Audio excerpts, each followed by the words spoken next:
season. Well, hello, and welcome to Hash Church, episode 17, live and direct from Whistler, British Columbia. Now, what I'll do today that I don't normally do is I'll go mute the YouTube chat so you don't have to hear that. And I will send out the links to the cruise. I've sent the link out to 11 people today. If I hear the link in this room, I will mute your mic. So please just you can do that. Don't come in with the mic on, buddy. Whoever's got their sound on, please. Oh, Aaron, you made it. It's Tony. I'll mute him.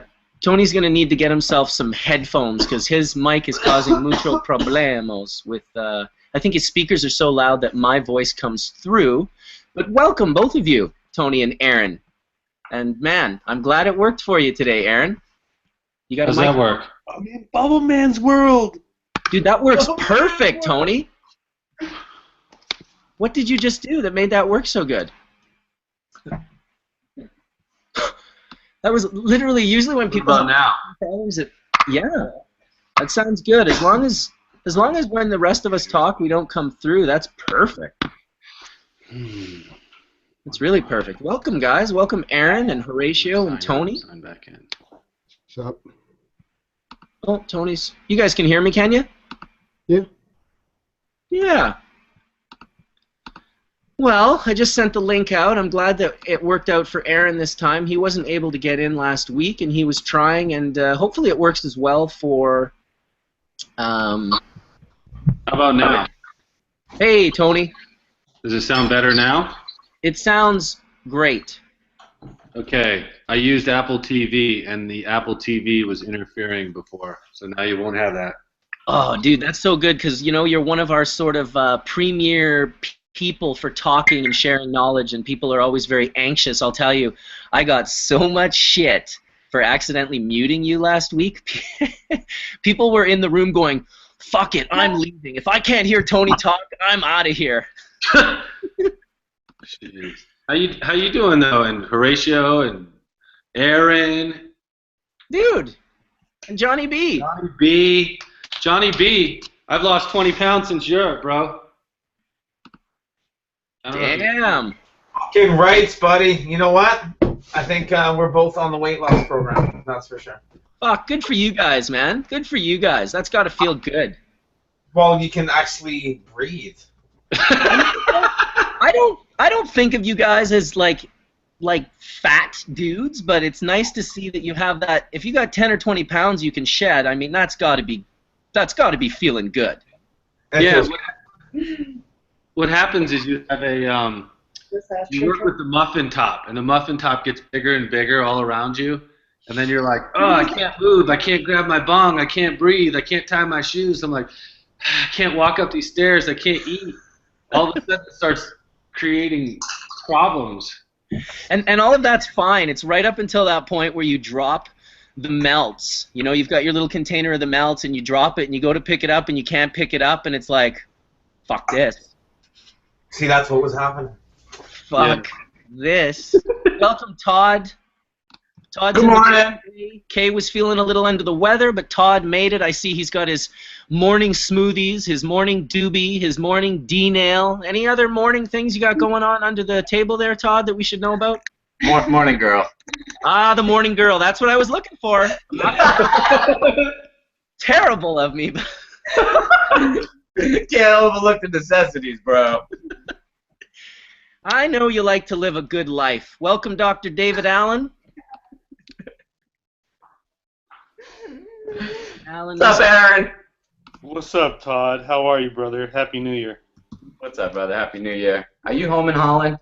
Shit, bro. This is where I'm at right now. I'll just let you look out my window. Ooh, that was a Cali sound. Oh, let me click on that. Wait a minute. Oh, what's up, bro? We got you home. All right, that's a lot. You're in Canada. Holy shit. Where are you? Who, me? You look like you're in a land far, far away, bro. Motherfucking getting this fucking Donald snowman high and shit. I'm in SoCal, bro. SoCal? Isn't that snow? Watch that. No, that's white light. Which we call, that's what we call sunny and warm today. Beautiful day. Oh, that is. I'm down with sunny and warm. That's much better than Amsterdam's cold, wet, and miserable. Dude, I'll tell Put you. that on my love. I have to say, Canada was excellent, and I missed the snow. Dude, well, you know what? When you go to Canada, Canada's a big country. It's like saying Russia's nice or something. But you came to like the most epic place at the most ridiculously wonderful time with such a great group of people that I can tell you, I spend 50 to 100 days in Whistler every year, and that trip was truly like a special trip. I thank you for that, Mark, because it was special.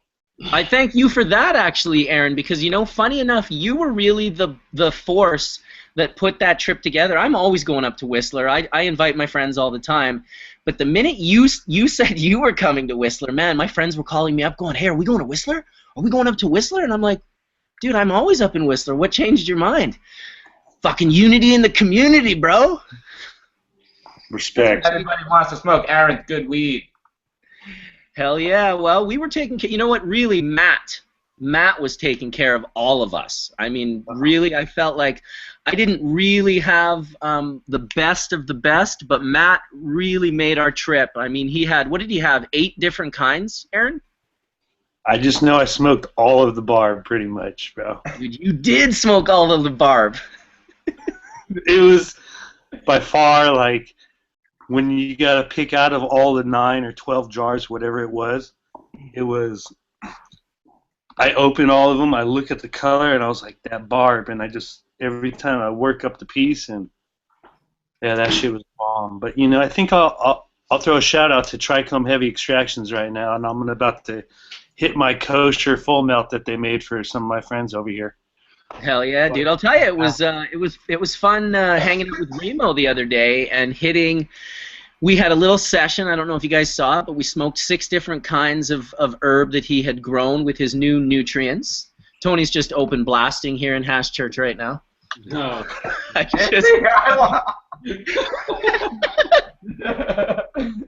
torch is fine. so old school. Listen, he unplugged all his electronics. It's totally safe. I just prefer. I mean, it's funny because all I have is full melt on me. Of course you do. All you have. You poor bastard. I come heavy. I got something similar. I got some cataract killer. Nothing like. I'm sure it's nothing like what Aaron's got right now, though. Yeah, he's hitting the 90U kosher dry nug run. It ain't fresh frozen over here, boys. How is it? It's really good, bro. All right. Really I wish good. I had like an E nail or a D nail that I could use, but I'm not so technical like you guys these days. You know. I'm just using this. You gotta get sponsored. Is it quartz? I got my D nail here. I guess I could. Are you saying you need a D nail, Aaron? Is that what you just said? Yeah, I'll get one. I just got this little piece right here. Well, let me help out and talk to Brian and those guys and see what they can do. I'm sure we could whip up a little DNA Army, maybe like a Pelican case one that's like the Ninja nail. It's sealed in a tiny little Pelican case, and you just roll in. Crack that baby So it's open. safe all the time? It's safe all the time, and it's easier. I mean, you're putting it in and out of a Pelican case if you're carrying it with you anyway. And what I find is people buy these things thinking, oh, I'm just going to put it in my office, and then you realize the importance of having it, and then you take it to Amsterdam and you blow the power at the Sensi Seed building. Oh, hey, that's my story. Oh, wait, that's right. My story was blowing the power. I blew the power at the Krasnopolsky. My bad. That is hilarious. Did you see my video, Todd, of me pooching my D-nail that I put up in Amsterdam this year? No, technically. I should have made a video of mine, though. I put a video up going, hey guys, how's it going? I'm just plugging in the D-nail, and then I'm walking around, I sit down, and then I'm going to take the hit, and I'm like, what the hell? And you can see it happen as it's happening. I'm like, no. And I start kind of walking around the room. I'm like, oh, fuck. And I literally thought it was really funny, and it was a neat sort of honest moment that I should share with people. And, man, did people laugh. Oh, man. You hear me in the background in the kitchen going, Fuck!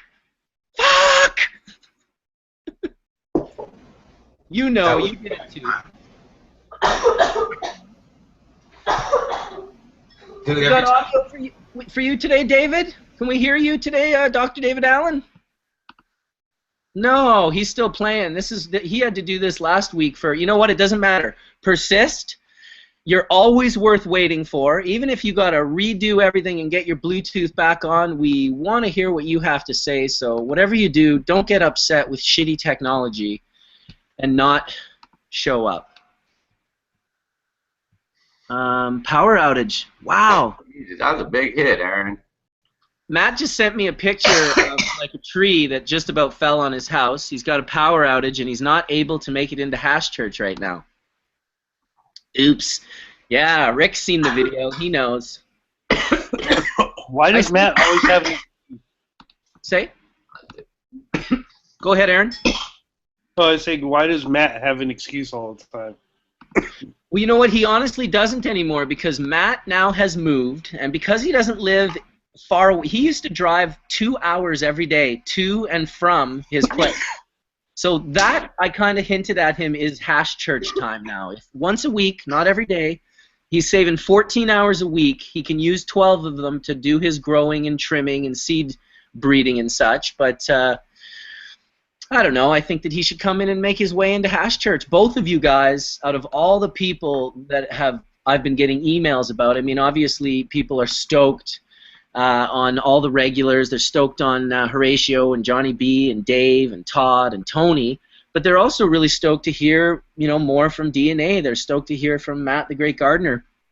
You guys have a lot of information, and although you have social media and you guys do all the shows, there's really not that many places that people could literally come and just hear you drop knowledge every once in a while, once a week here in Hash Church. So I'm happy that you're here, brother. How do I get to the little chat bar on the side? Go to the top left on this box with your cursor, and there's a little blue box above the green box with the arrow, and it'll open. There it is.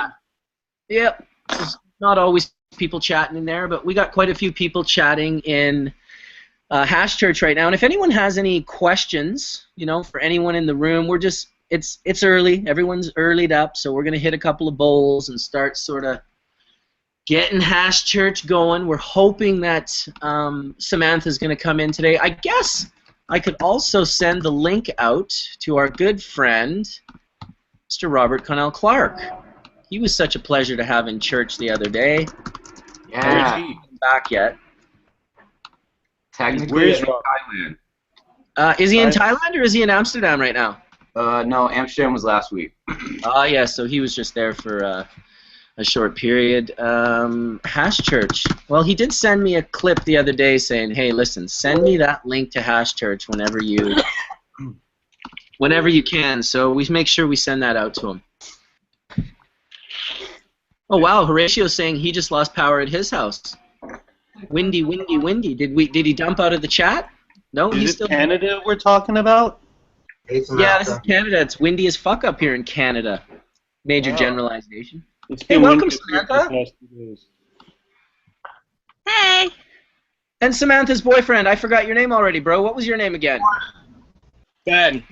Ben. I won't forget again. Ben and Samantha in the house. Right on, guys. Glad to see your smiling faces. You know, I noticed the other day as I rewatched the video of Samantha 800 times with like 1,000 different people, I noticed that you not only smile with your mouth, but you smile with your eyes. And I think that is something that we really appreciate here in Hash Church. So I thank you for that. Thank you. It's good to smile. You're never fully dressed without a smile.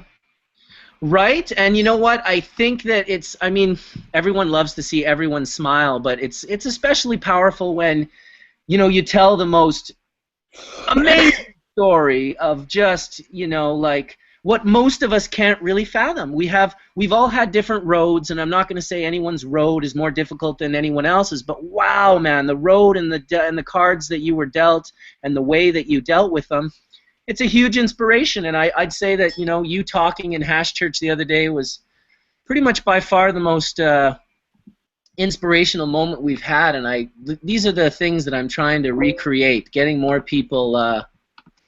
Oh shit! Sorry, I missed D420K. Johnny B, did you not send the D420K the link? We got D420K coming in here soon. Sorry about that. I guess I spaced. It's very hard for me to remember to send out links to so many people, but I do apologize. D420K is...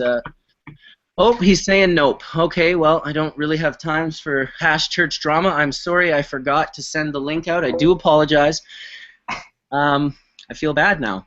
That's not the best way to start church, but what are you going to do? Do a dab. I'll agree with that. I'll take a dab. That sounds like a plan. Ugh. Got a little bit of the CBD Renee here. And how did things go, Samantha? Did some people send you an email? Did you get in touch with anyone? Did anyone sort of... Yeah. We've had great response, actually. Yeah, quite a few people have got in touch, which has been fabulous. And yeah, really good response. People have been really nice, and I think for me it just shows like what a lovely like community the cannabis community is. Like everyone's so like sharing and caring and just wants to help really. So it's really nice. Awesome. Well, that's great to hear. It is true. You know, it's in this community we have this incredible demon that sits behind everyone, watching them so closely, and in certain countries people are a little more afraid than others. And even after the little bit of help that the help really came so naturally. It wasn't forced. It was never asked for. You know, it was just a matter of hearing your story and people saying, hey, I want to help. I have gotten so many emails from so many different people that have all sorts of different problems since this moment, and lo and behold, they're all looking for help. So it'll be an interesting thing to see how we can figure that out. I mean, people want to help people, and we're in this weird gray area right now where we've got a guy like Tony, a company like United Cannabis, and guys like Kay from Trichome Technologies moving these things forward, but at a rate that it's not available. You can hear about it, but then you can't go and buy it or acquire it. So it's this really, really strange gray area that we're in right now that, well, I'll just look forward to getting out of this area and having it just be like, man, it's everywhere. You can go here for it. You can go there for it. You can acquire it through a bunch of different companies. They're doing a bunch of different things, and we need to get there sooner than later.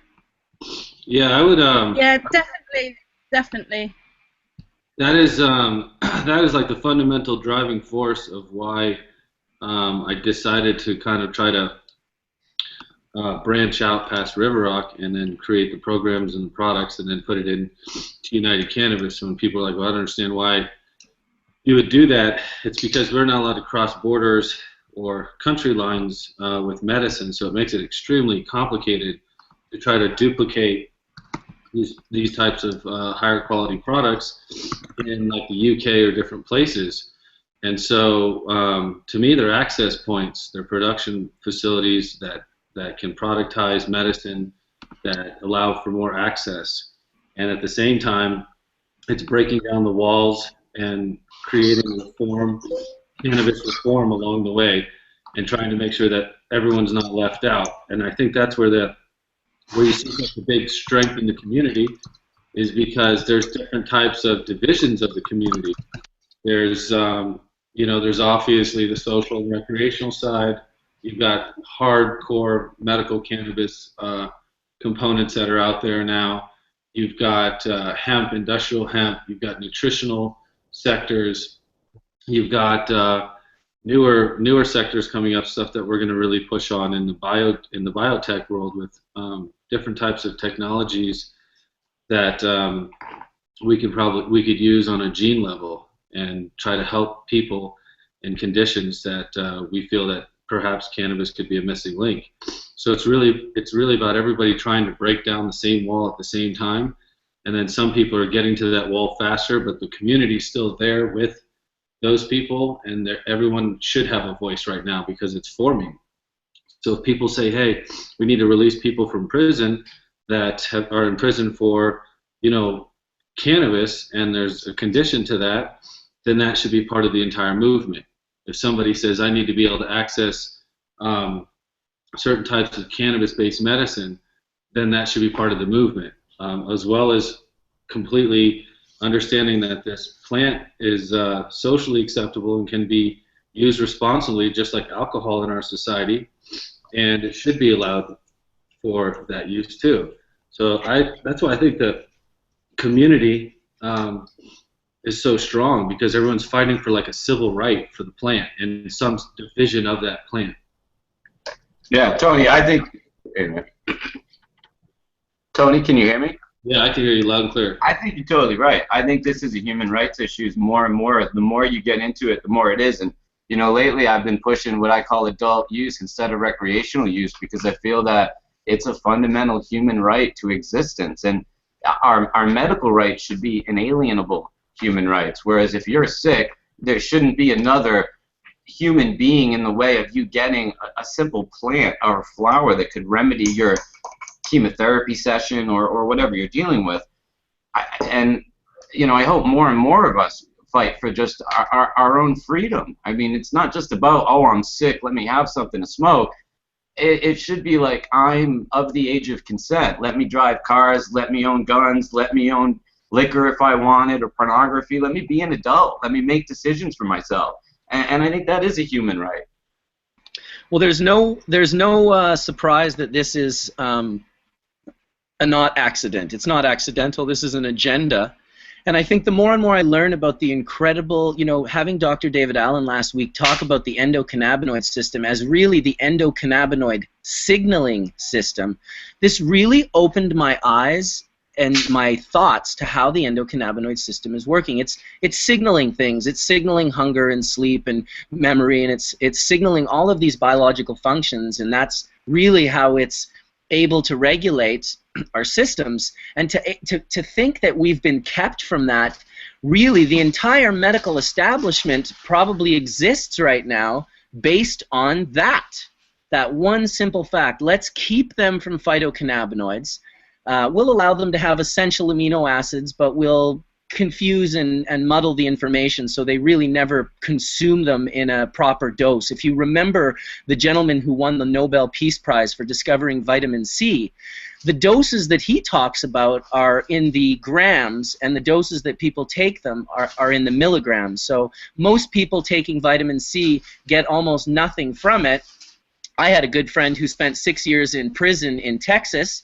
He was a Hawaiian grower. He was taken from Hawaii, extradited to Texas. He was a vegan who had never consumed meat, and all of a sudden he was in a prison being fed bologna sandwiches. I know you know this all too well, Todd.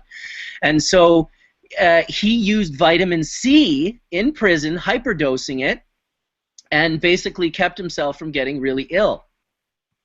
So I think it's an agenda that they keep us sick.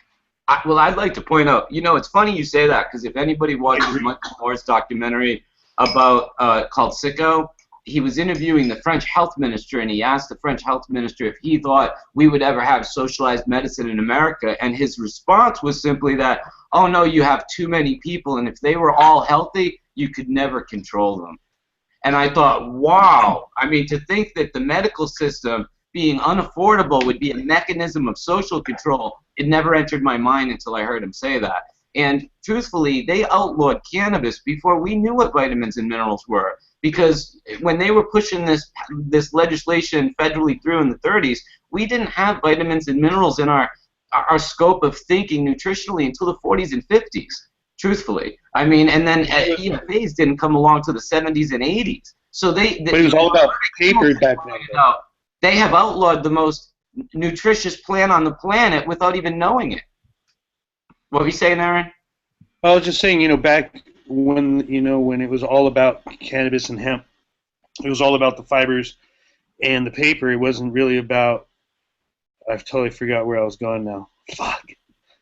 Hey, welcome to Hash Church, dude. That means Aaron, you're right. I think you were going to say it wasn't about the use of the fibers. Say again, Tony. Sorry. I was trying to see if I could pull that thought for you. Well, my thought was, Tony, Aaron, you're right. It wasn't about the chemicals or the chemistry when they outlawed it. It was about fundamentally hemp competing with natural agricultural products that they were trying to replace. Like bringing in nylon was the way that they needed hemp to get off the scene, or they would never compete.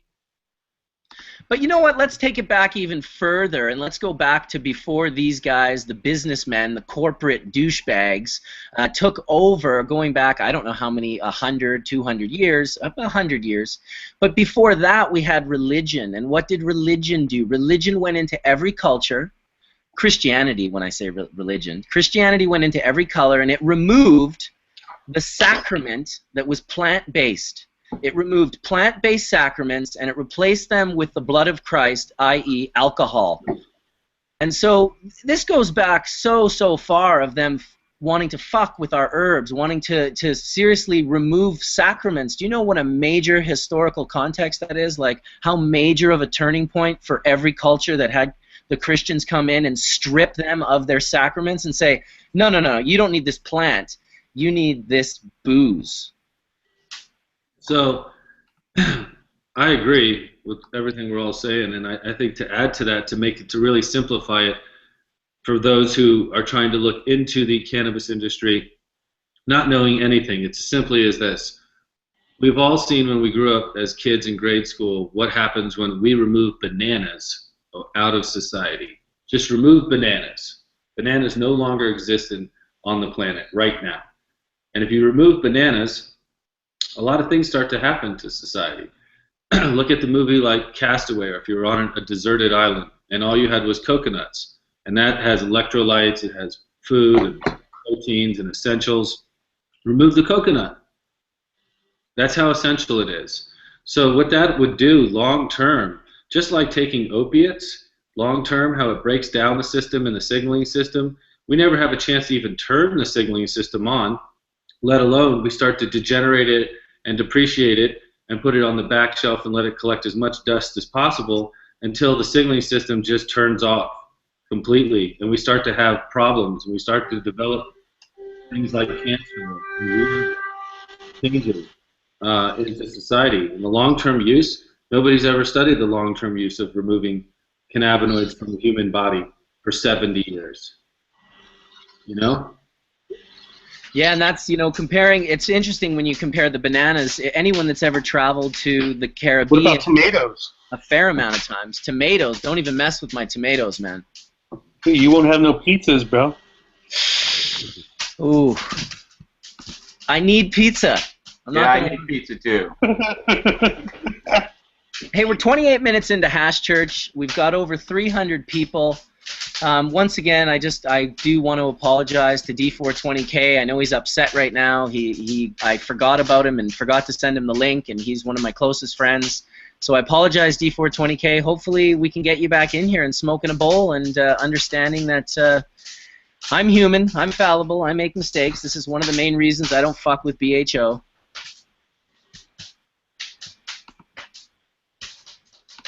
I would potentially blow up. Man, that fire sounds nice, dude. Hey? I'm here at Devin's again. He's got a nice little Whistler fire going. Say hi, Dev. Yeah. What's up, Dev? Yeah, good to see you, bro. How are you? Awesome, man. Just been enjoying the snow. We're finally getting more snow back here, so making the best of it, dude. Nice, bro. Well, be safe. Be safe, yeah. Funny you should say that.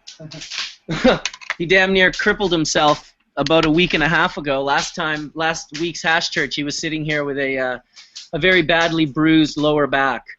Up here in Whistler, what we have is we have the healthiest of people destroying themselves.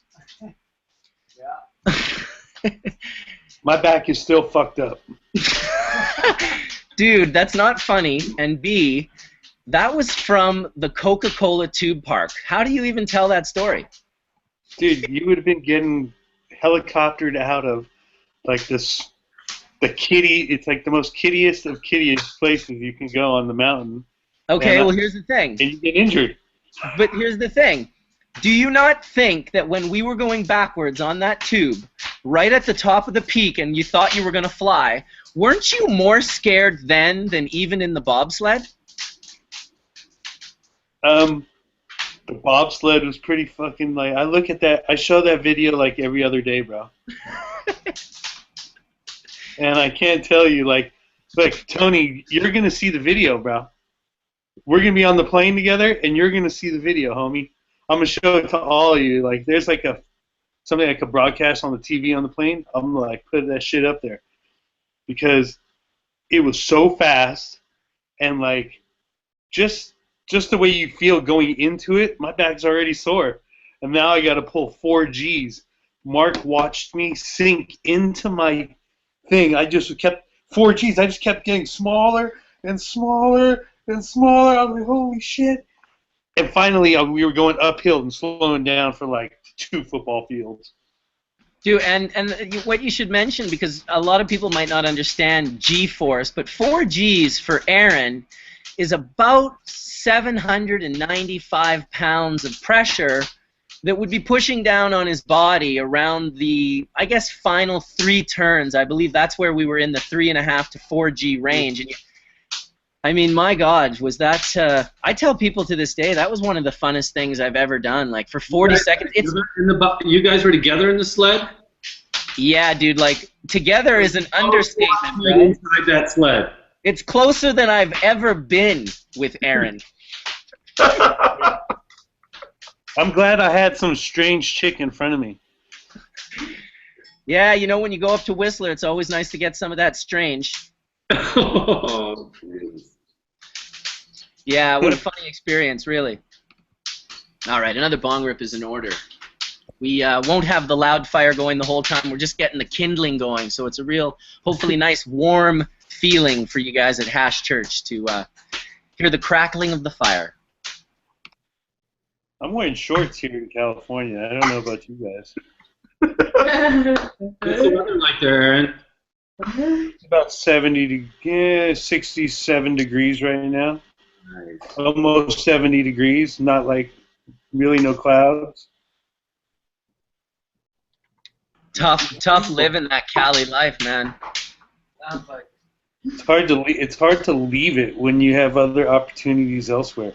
Is the Well, worst part. speaking of opportunities, you know, what is, you want to give the room a little lowdown on the latest and the greatest from DNA genetics? You can go as deep or as shallow as you want to go. A lot of people want to hear about it. I want to point to my left, to the guy to my left, but I don't know. On the bottom little screen where it has the cameras, I don't know who's on my left on there, so I'm pointing to my left. I'm going to defer it to that dude. What's new and what's the new? No, I mean, what's new? I don't know. There's a lot of things new. We got the Grow Your Own collection coming out soon, which is basically we've been working on plans to produce varieties in greater numbers, certain varieties in greater numbers. Don says it's 85 in Aruba, by the way. He can't get it to work. Damn. We need to go chill. We got to go see Don in Aruba after our next trip to Jamaica, Tony. Whoa. What are the laws on cannabis in Aruba? That's Dutch owned, isn't it? No, it's not. It's not. So, I mean, I don't think my Dutch medical would work there, Todd. Oh man. But are they still on the guild, or what do they use for currency? You know, I have no clue, bro. Don't they have American dollar, much like Panama, with the amount of offshore bank accounts that happen? Everything's barter. It's barter with seeds. Everything that. No, they're bartering with fish, man. Homie goes out. He showed me his catch yesterday. He caught like 20-something fish, bro. And then they just sell it to the restaurant. Boom. Has Don done the spearfishing yet? I don't think he can get below 10 feet without his ears hurting. That's what I tried to tell him. That's what we all said. Remember? I might get in trouble for saying that right now. Hey, you know what? Some people can equalize and some people can't. My wife had a terrible time trying to equalize while scuba diving in Southeast Asia. It took her way longer than the rest of us just to get down to, like, 40 feet, which really is when you're in the tropics, 40 feet is as deep as you really have to go unless you're looking to see a specific thing or go down a wall. Once you get into the 80 to 100-foot range, you're looking at nitrogen narcosis potential. You're looking at a very limited amount of time that you'll be able to stay down there, as you'll use your breath 4 times faster than you would at, say, 20 feet.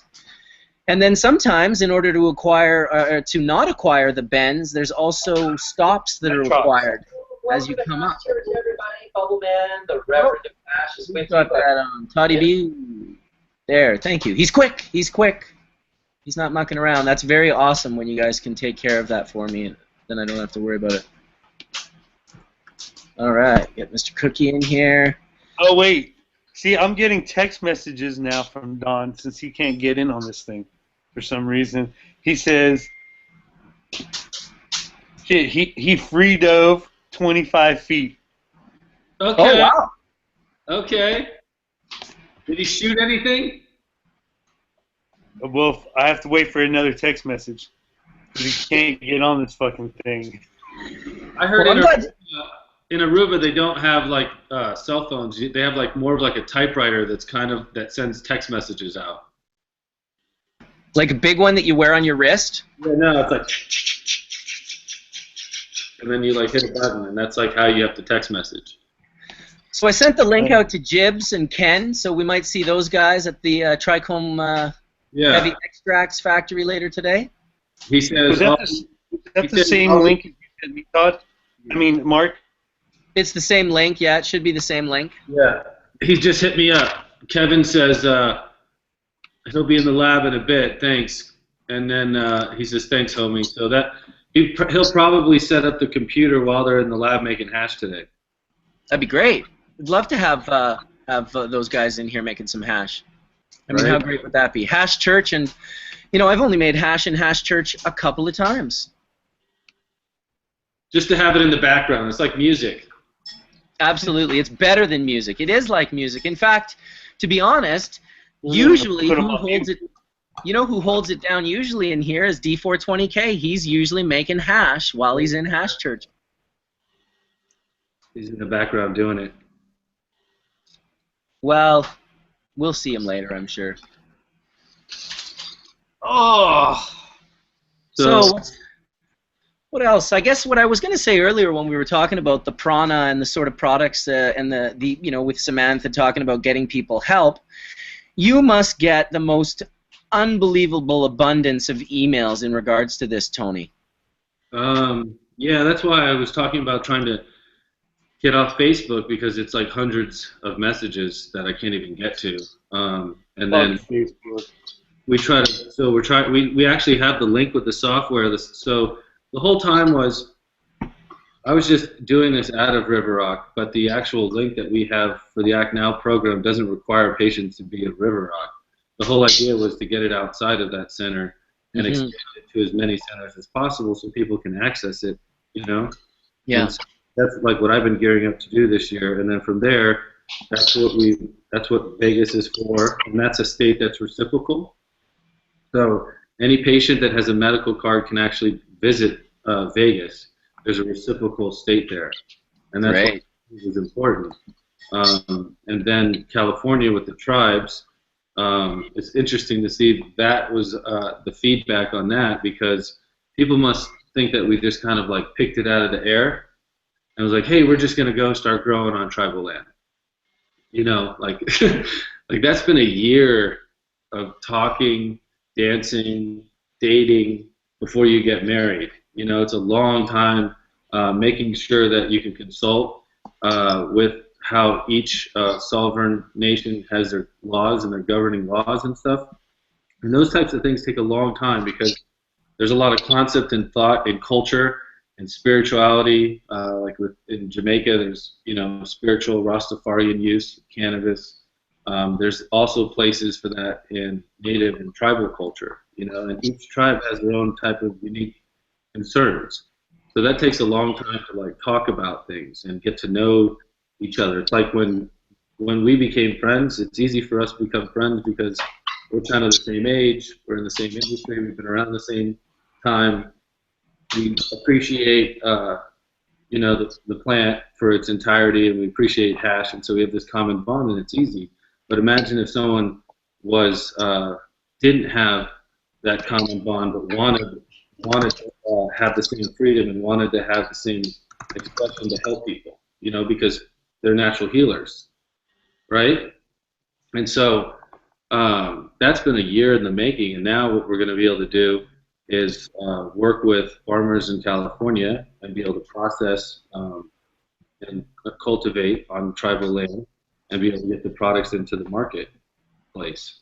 So it's been a long process, and it's all coming from those emails. It's all coming from the contacts from people, because the worst part is not being able to help somebody when you know you can help them. And at first it used to keep me up. It used to make me cry all the time because it was like the worst feeling.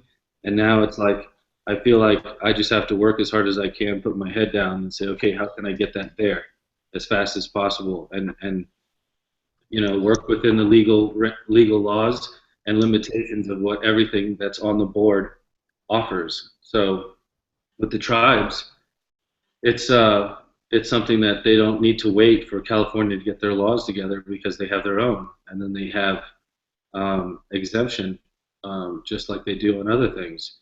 And so it's a natural fit. You know, they already have tobacco and they have other things. So for me, it's kind of like jump-starting the system, and I hope it inspires legislation in that state to, you know, come together as a you know, one of the biggest markets in the country and try to figure out a way, you know? Well, you know, Tony, it's interesting, because going back to what we were saying about equal rights, cannabis is not indigenous to North America. Congress has been allowing the DEA to eradicate it specifically because they, quote, it's not indigenous to this continent. And to give the native people the right to cultivate something that was brought here by us, the Europeans from Europe, and not give us, the people who brought it, the right to cultivate it, is a little strange. I mean, not to sound weird, I mean, the Native American people started cultivating it after we started populating North America. They didn't have horses either. They didn't have horses, they didn't have cannabis. And now to say the natives have the right to grow something we don't, I just think it's wrong. I mean, I'm for their rights. I'm pro-Native Americans on every level, but this is such a stupid twist of policy. And I hope that people wake up to this and realize they should have the rights that their Native American brothers and sisters have, because we're the ones that brought this stuff in the first place. Yeah, and that's what I hope it... Mark, is it like the Aboriginals in Canada? What's that? What's that? I missed it. Am I on mute? No, I heard you. I was on mute. What was the question? Oh, I was saying, it's like the Aborigines in Canada, right? The Aboriginals in Canada have a different law they have to live by, or Canadian law? Yeah, they definitely have their own sort of scene going on, and they have their own lands, and they have you know, treaties, and they're exempt from taxes and certain things. So they're definitely like governed by their own laws. Yet at the same time, those laws, you know, seemingly are within this other system. So they're not really forced to live by the laws. Yet, you know, well, my good friend Chester, who I believe Chester is going to be coming into Hash Church next week. He's got a little girl named Cadence, and her mother, she suffers from epilepsy, and she was having several hundred seizures a day, and they've helped with some CBD strains to get her seizures down to almost nil. So they're going to be talking. But Chester was originally busted on native land in Saskatchewan with 16,000 plants. And so he ended up doing, I think, 4 or 5 years for this crime here in Canada, which was unfortunate, because it really, I don't consider it a crime personally, but it shows you that the growing on native land at least 5 to 10 years ago was not going to fly with the government. Okay, cool. I spent 5 years in federal prison. I met a lot of Native Americans. I actually did Native American sweats with them at Terminal Island for years because they were so welcoming of me into their circle. And the only court that prosecutes federal cases on Native is federal courts, is the only court that prosecutes what happens on Native American territories. It's not the state of California. They all go to the feds, which is even more discomforting because it's such an unjust judicial system, to be frank. Not Right. that I know. You don't Yeah. hear anything about the medicinal fact when you deal with the feds. It's zero medicinal You also have at to, all. but like I said, on the hoping of inspiring change, I'm someone that likes things in writing, and so that's where you heard the murmurs about the feds releasing that they wouldn't come after that on tribal land. Now, what has to happen with that is someone has to follow up with that and have that in writing, and that has to be a part of history, not just a verbal or a paper that comes out. So that's what I mean by hopefully. And I don't want to sound like a dark side of anything, but I've had lawyer friends that were helping out the tribes up in the Dakotas trying to grow hemp. And honestly, the American government has basically gone back on everything they've ever promised the Native Americans. So not to sound like I don't trust the proclamations of freedom being made by the United States government, but we have a lot of reason to question them. For sure. That's all I'm saying. We have to change those. I agree. We have to change them. Oh, a lot of people asking questions in the chat. They're asking if Canada has a constitution. They're asking if talking about. Oh, people are messaging me. I'll kind of say it one more time. This is not the time to message me to try and get into Hash Church. You need to message me early on throughout the week, and I vet the speakers. So if you have something you want to come and talk about, we welcome you for sure. But I am not able to just send the link out to anyone that says, hey, send me the link, send me the link. So please just send me an email, bubbleman@bubblebag.com, or hit me up on Facebook, and we'll vet you and we'll get you in to talk about what you need to talk about. All right. I think it's time for another rip. A little D-naily. We got fresh powder up here in Whistler. I think about 20 centimeters fell in the last 24 hours, so it could be a short Hash Church today.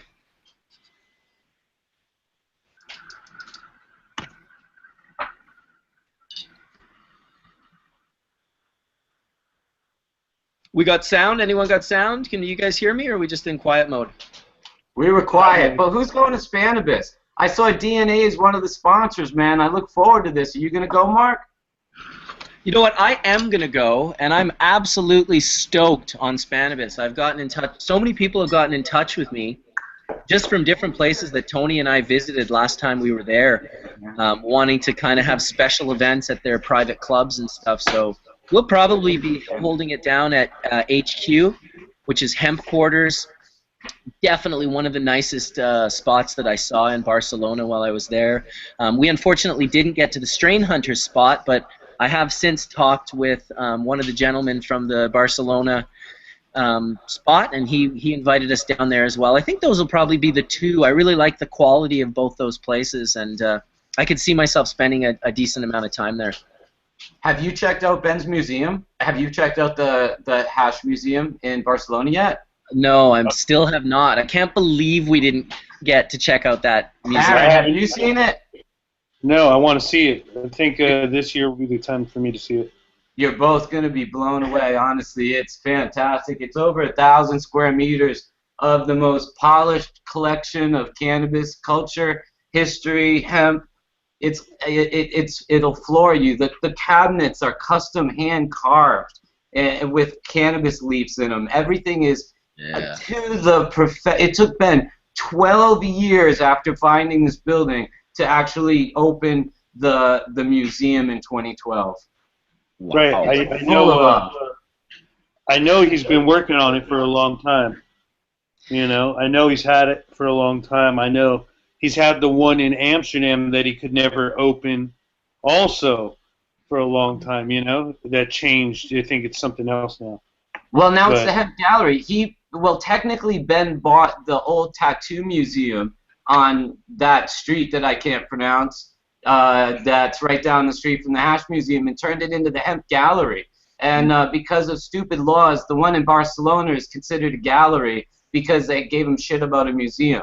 So if you go, you'll see Hemp Museum Galleria, and it's beautiful though. You guys it's literally the diamond in this world when it comes to cannabis culture. I've never seen a collection as broad, as full, and also, in all honesty, it's displayed anywhere close to as nice. It's unbelievable. Well, I'll tell you what, Todd, we should make a point on doing a nice video for Bubbleman's World. Maybe you could take us and walk us through the museum, and we'll do a little show for everyone so they can see exactly what they need to go to Barcelona and see in person. You know what? If we're there on a Sunday, Mark, we could do a hash church there. I know Ben would let us, have the keys, so to speak, and go open it for us and let us do it. Well, hash church at the museum in Barcelona sounds like a good call.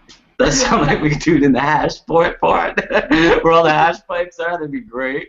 Absolutely. One day, hash church will be done in a warehouse with mountains of hash, like 2 stories of hash will be just right behind me, and we'll just be like. I saw that Richard Branson owns a resort in Morocco. Maybe we could go do hash church from there and go find your mountains of Moroccan hash. Yeah, well, I do on a weekend.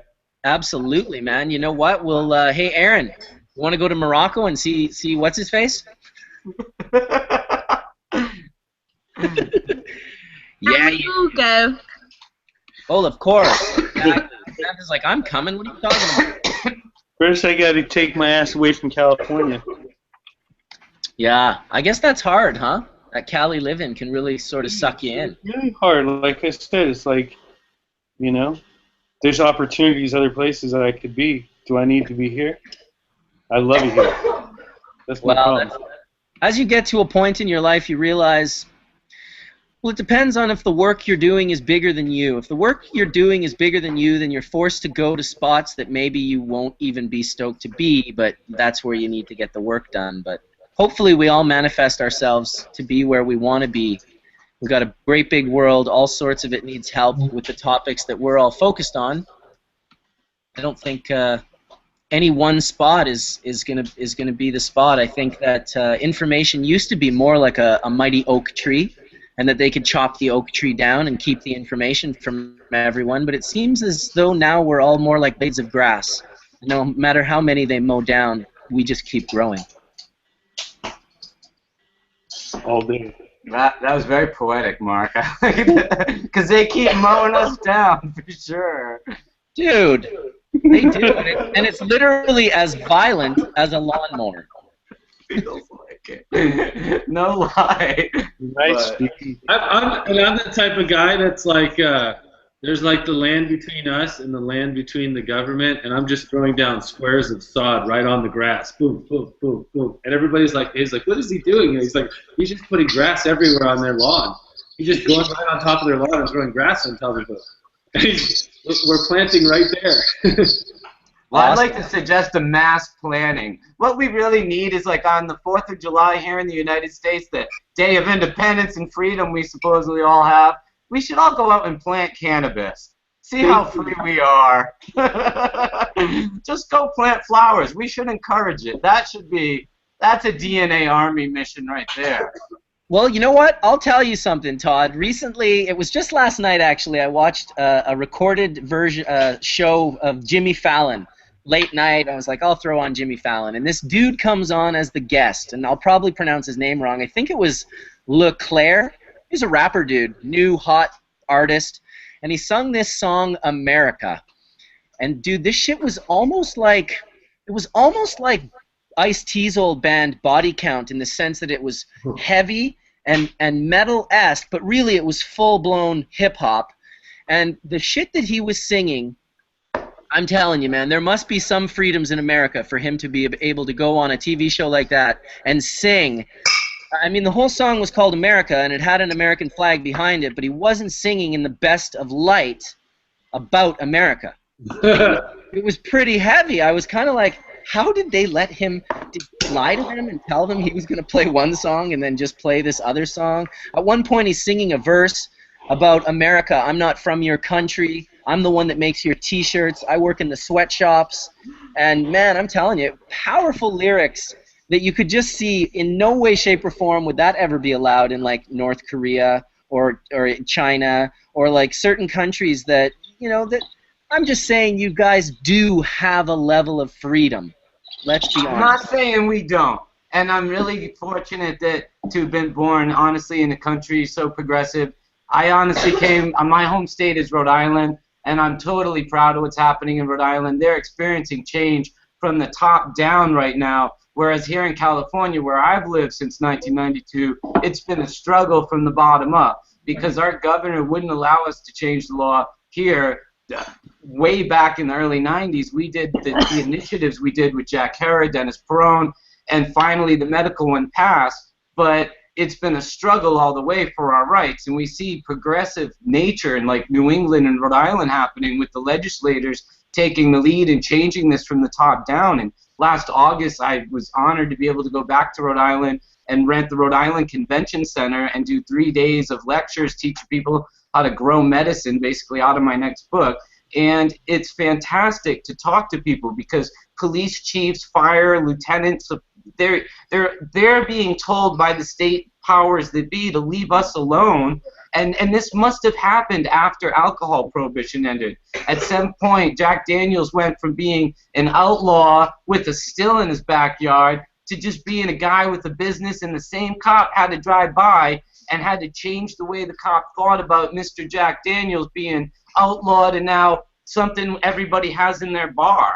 And so there's a change happening that's awesome in America right now, but I still find it really ironic that we celebrate freedom and we can't grow hemp in our front yard, or we'll have the great oppression of all the powers that be on top of us. Very true, very true. So here we are in this dichotomous experience of living in North America.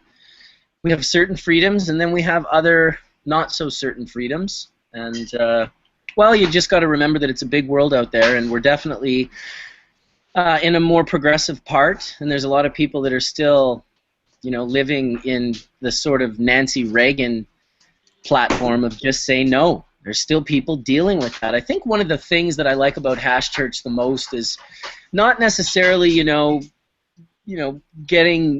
finding a viral hit or getting someone who's really known to start liking it, but just talking to the youth.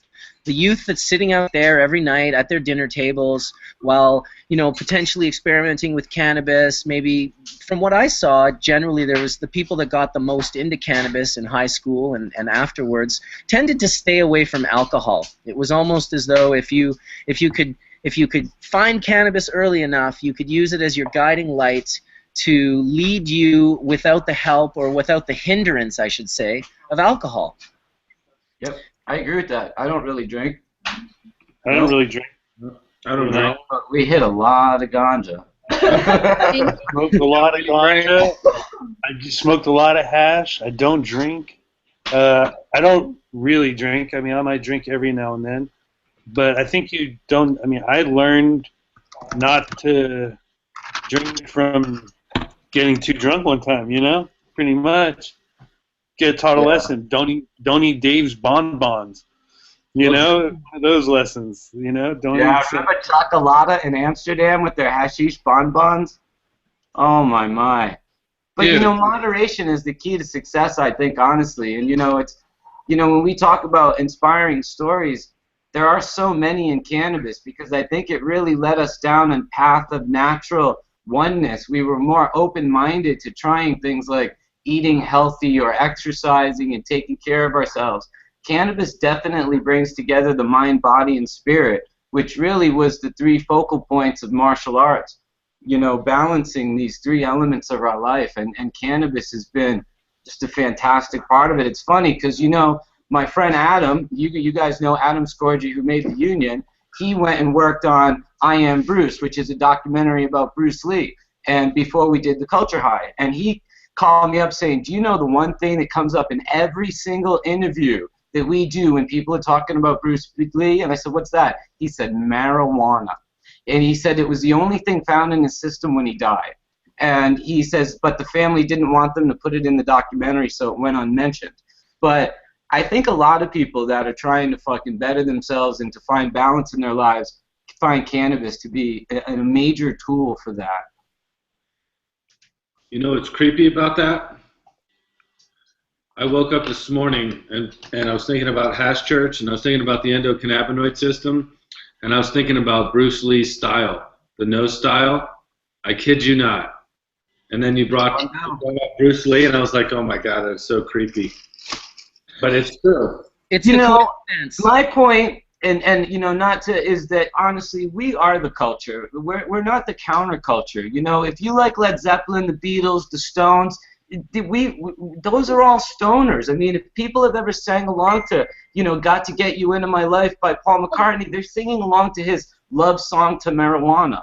And we're so cast out as being the counterculture when we aren't the counterculture. We are the culture. If you took cannabis out of this culture, there's no jazz, there's no rock and roll. There's a lot of elements of this that you're not going to like about plain Jane planet Earth. And when we get cannabis to be equalized like it is now, like if we could normalize it like we do beer, we're going to see such a change in the way society interacts with one another and the way they remember each other and the way they become friends. You know, like, if we had been drinkers, Mark, do you think that Positronics would have had that long-term vibe of bringing together so many people? Instead, like, we were smokers, so when we left, we remembered what we talked about the next day. We remembered who we were hanging out with. We remembered what we did, and we didn't have a hangover. Dude, we felt great. The next day, we remembered 20 years later, Todd. I know. It's true. That is true. We should try to get Wernard in here one day. Oh, absolutely. I have always respected Wernard. I was lucky enough way back in probably the late 90s, early 2000 to meet Noel Van Schaik. And Mark Rose, my manufacturer, introduced me to Noel, and I went to Harlem, and I stayed at the Willie Wortel coffee shop, and we got to smoke hash and herb, and really just, Noel was like, I just respected the dude. He's a heavy cannabis warrior. He does not take shit from anyone. He's got the most epic frickin' story. If you actually, Tony and I were doing a little documentary, and we got it on tape. And when that comes out, man, I'm telling you, the hair on the back of your neck stands up when you hear Noel tell his story. But Noel introduced me to Wernard, and Noel, back then, if you remember, he had the original seats from the first Mellow Yellow coffee shop, and he had them in his little museum in Harlem. Wow. Yeah, it was a very cool sort of, like, to me, that was, you know, meeting Noel and Marushk, I believe was her name. It was just like really getting into that older school. I met Werner 5 years prior, but as a complete and total stranger. Still had a few interactions with him, but you know what it's like to meet someone just on, you know, on a whim compared to being introduced by someone that actually knows them quite well. No, I understand. It's always so about Willie Wortel's. That was actually one of the first coffee shops I rolled. Not one of the first coffee shops I rolled. The first coffee shop I rolled into that tried to sell me the Pepsi sprayed weed. Okay, what they do is they right before they cut the plant down, they spray it with Pepsi or some sugary substance to make the plant, as it's drying, it turns the plant completely white with sugars, right? And then they sell it to you, and then they're like, "Oh yeah, it's just covered with keef," you know? Come on. And you're looking at it, and you're like, "There's something fucking wrong with this weed, man." You know, and I shit you not, bro. Willie Wortel's, bro. It was like there's like an indica, a sativa, and another one that you go upstairs, whichever one that was. And I'm like, who are you trying to fool? And I shit you not, it was sprayed with Pepsi. I know this for a fact because after being in Amsterdam, you know, for years after that, you know, like Willie Wartels used to sell our varieties on their menu, so we've grown into Amsterdam, so it's like I've seen the shit that they abuse In Harlem. weed. In Harlem, oh yeah. But I've seen weed with like sand on it, weed sprayed with fiberglass on it, weed fake keef. I've seen it's like you just look under a microscope and it's like they've done everything, bastardized it to make, you know, you want to buy one kilo or do you want me to make that into 2 kilos type of shit. Yeah, You know? the prohibition-based mentality. This is the real bummer that why so many people go to Amsterdam and are disappointed when they buy strains from pretty much any coffee shop there. It's just non-flushed, a lot of chemical-grown strains, and I don't think that that's really. It's a prohibition-based mentality. It's in a place that is so expensive, where you can pay 80 euros to park your car for the day. Like, it's just nuts, dude. It's so expensive. They dissuade driving at every cost there. You know, but there are a lot of people that grow really good herb. I mean, I've had the good fortune of hanging out with Don and Aaron and had awesome herb, you know, and you know there's before they spray it with fiberglass? Turns out hey, my peoples, my army don't have to worry about that shit. That's hilarious. Yeah, they have a different sales tactic over there, Bubbleman. You know, that's a totally different market there. I'm saying like some coffee shops will try to pull that shit on you. Absolutely. You know, and then there's, you know, the bulk sales people that will also pull that shit on you. But the reality is what you're usually getting at a coffee shop is grown by a small grower who's not producing more than maybe 10 kilos at most. You know? So you usually, you know, but there is those commercial, the PP that they buy and they sell at 5 different strain names, you know, or 10 different strain names at 10 different coffee shops, and it's all bought at the same place, and it's not flushed, and it's dried in the same room that they're growing their next crop in. They cut down, they plant the new crop, and they dry the herb. I guess it brings us to the importance of standards. I hear a lot of people saying, oh, let us just have our dispensaries, let us just grow and sell to whoever we want to, and it's like, well, okay, but, you know, at the expense of who? At the expense of the patient? At the expense of the person who is the person you're actually making profits off of? Because there's so many, I mean, hundreds of dispensaries, thousands probably at this point across North America, and they really need to adhere to a standard. You know, we all don't have the same standards in life. You can tell that right off the bat by just going into different people's bathrooms. Some people don't give a fuck, and some people give a fuck, and then there's everything in between, right? And so it's kind of the same thing with how people grow their herb. I mean, I know conscious people that I would literally think, you know, no, that's a good person right there. Literally tell me, oh yeah, I sprayed deadly chemicals on my plants while they were in flower. Just needed to do it. Had to be done, man. I wasn't going to lose the whole crop. And I'm like, whoa. So it gets into the ethics and the morals of this industry that you see so many people that are fighting legal cannabis. They want to keep it. They want to keep it more on a roots level, but then we need standards. That, Mark. You know, because it's become a race to the bottom, in my opinion, here in California, because now producers are not given anywhere near the kind of compensation they were given 10 years ago for their efforts. And now what we've seen is these retail shops, these cannabis clubs become wealthy, if you will, while the price has gone up for people on high-end cannabis. I mean, now an eighth of cannabis is $65 easily in one of these cannabis medical dispensaries in California.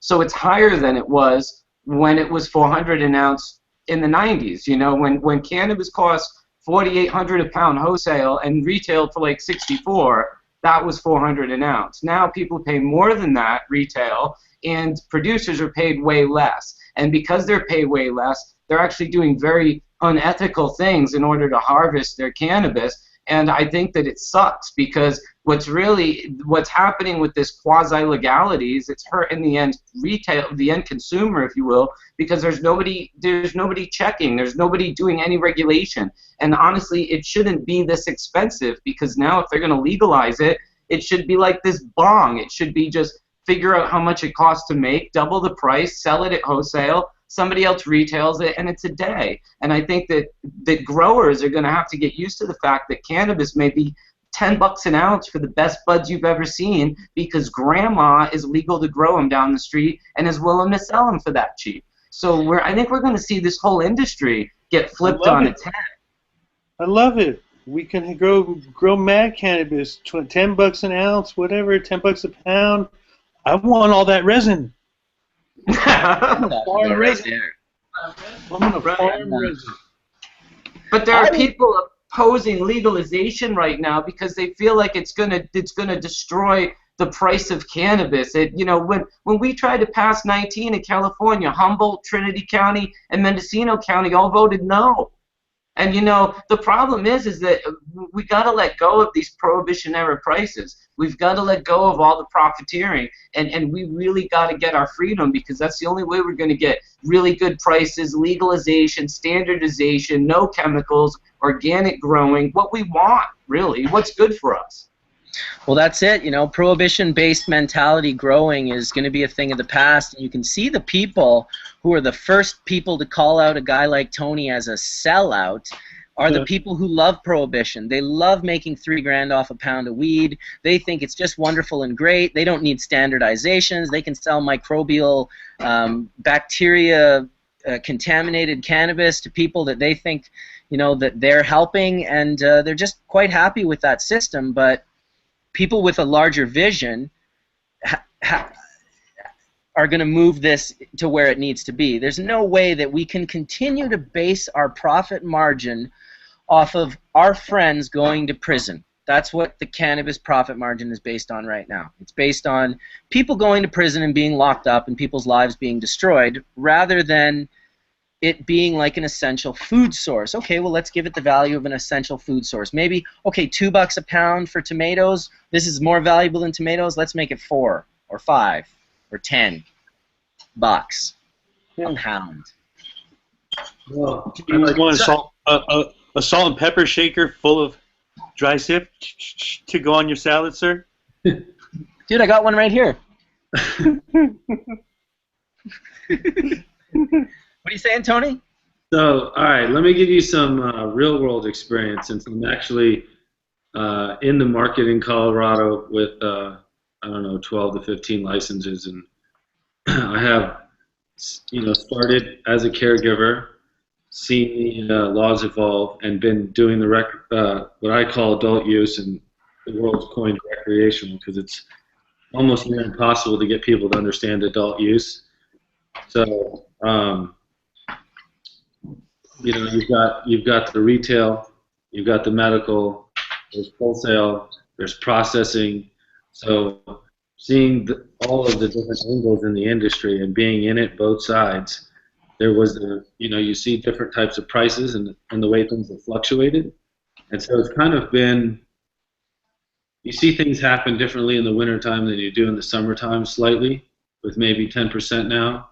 Variation. Sometimes it could be bad if it was a really, really bad summer. But it seems to have mellowed out, and it has a certain standard. So I could comment on where that standard is at. So if you're worried about pricing and things like that, there's a certain bottom level at which it just won't get under. You know what I mean? Like, I don't, if you want quality medicine, you're not going to be able to get under it. Like, you're not going to get away from it costing several $100 per pound, in my opinion. Hey, I take that. That's why some pills are more expensive, right? Just like in the pharmaceutical industry, some pills are going to cost you $100 a pill. Sure. But it's made with the same exact shit as the pills. Well, that's why I preach with the. I sat with a group of doctors and people this week that want to take on the Act Now program in Colorado, and they love the whole idea and the combinations of things. and like the charts and everything, so they're going to start to come on board. And they asked me how much it cost, and I said, oh, it's if someone that's an Act Now patient, it's 80 cents per 10 milligrams. And they were like, really? They were like, that's really cheap. And I'm like, well, it's $1 for members and like $1.50 on the retail side once we get it there. And he was just like, that's so cheap. And I'm like, well, isn't that the point? I'm like, the point is to get really good medicine to the people as cheap as possible, not the other way around. And so that's what's also the driving force there. And so I've seen what the cost of goods and what you could break down a plant into every type of category possible. So I could tell you that there's a certain margin that it has to be in what it sells for. And on the retail side, it's kind of gotten to the $25, $35 range per eighth, and then there's a 22% tax. So we have to think about the average person that spends $25 or $35 an eighth plus a 22% tax. Plus there's these little tiny transfer taxes and other types of taxes that we can't write off because of tax laws like 280E. And so we're penalized for even being the type of business that we are. And then you have to look at how low could you possibly go. Well, we can't. You couldn't even maintain to be in business any lower than $25 or $35 eighths. That's also controlled by how much they can buy. I just want to point out, Tony, I feel that it's also in the self-interest of the bureaucracies that are attempting to regulate us to keep the prohibition-era pricing on par, because that's the only way they can come up with their ridiculous numbers of expectation for basically raking us over the coals. And one thing I would like to mention is that there's no other industry that I can speak of in Colorado. You can make ammunition, bombs, knives, any destructive device you want. You can make wine, whiskey, probably Everclear. I'm not sure what that is for that. You guys got cameras looking over you, and no one else in any of those aforementioned industries has gotten the scrutiny on them, and you're growing flowers in a greenhouse. And I just feel that we're giving up so much of our freedoms for something that's not fair, because we should be demanding equal rights in commerce as we are in life. Because, if they're going to impose this ridiculous and expensive sanctions on you guys that are just doing normal stuff, like if your family was into wine and you were talking about grapes and it was a winery, there wouldn't be closed-circuit cameras going directly to the police station monitoring your every move. And this is like, what's the difference? The winery is far more destructive towards society than any cannabis business could ever be. And the truth is that we're letting go of so many of our freedoms to get such little amounts of liberty, if you will. And I gotta say, I think that I understand what you're saying, but I don't understand how the price hasn't dropped out considerably in Colorado, because realistically the cost of production is not anywhere near reflective in a $35 eighth. Well, we still sell that on the medical side the same. Like, it's the same on the medical side at 25. There's 20, 25, and $30 eighths, but there's a certain level of which it just costs to run a business with the taxes. It just, you can't do it for a certain cheaper thing. So what I'm saying to you is, and that's in that model, and you're correct. Like, if you had some chains taken off, which I agree with you 100%, it would definitely help. But you have to understand that, we have 80-something people there with 6 or 7 different divisions. We try to run it as tight and as cost-efficient as possible. Oh, don't take this, Tony. Listen, this is no way a reflection on your personal business practices. I feel, I know people. Where you're coming from is a really a good place, and I dig on what you're doing. And don't take this as me talking about you. We're really having a general conversation. Some of my best friends own some of the biggest clubs in California, and we have these conversations too, about price fixing, about what that means to the hash industry. When you go in and a club won't sell a gram of hash that's over $60 or whatever, what does that mean? I mean, it sucks. Imagine if you walked into a wine store and there was no $1,000 bottles of wine because there was no interest to produce them, because the wine store fixed all the prices of the wine and wouldn't buy anything over $30. It would suck. And in a way, that's what's happening in some of these stores in California. And, talking about these problems, I think, is the best way to bring them to light, because sometimes people, consumers, don't even realize there's an issue until people like you and I go, we don't like this, or we think this should get changed, or this little thing should get spoken about, and it brings light to the issues, if you will. Yeah, and I think there's also a fear in normal businesses to deal with the cannabis industry still. Like, we even have that, even sometimes just like getting shirts printed. Oh, you're in the cannabis industry? Yeah, we're not even gonna deal with you. You're like, really? And there's still that fear too. And those walls need to come down, because then what would happen is states could have boards, groups that they form, and boards that they could form that would come together to talk about the pricing and things like that. And what I've seen is it's kind of naturally found its way in the Colorado market with wholesale and different things.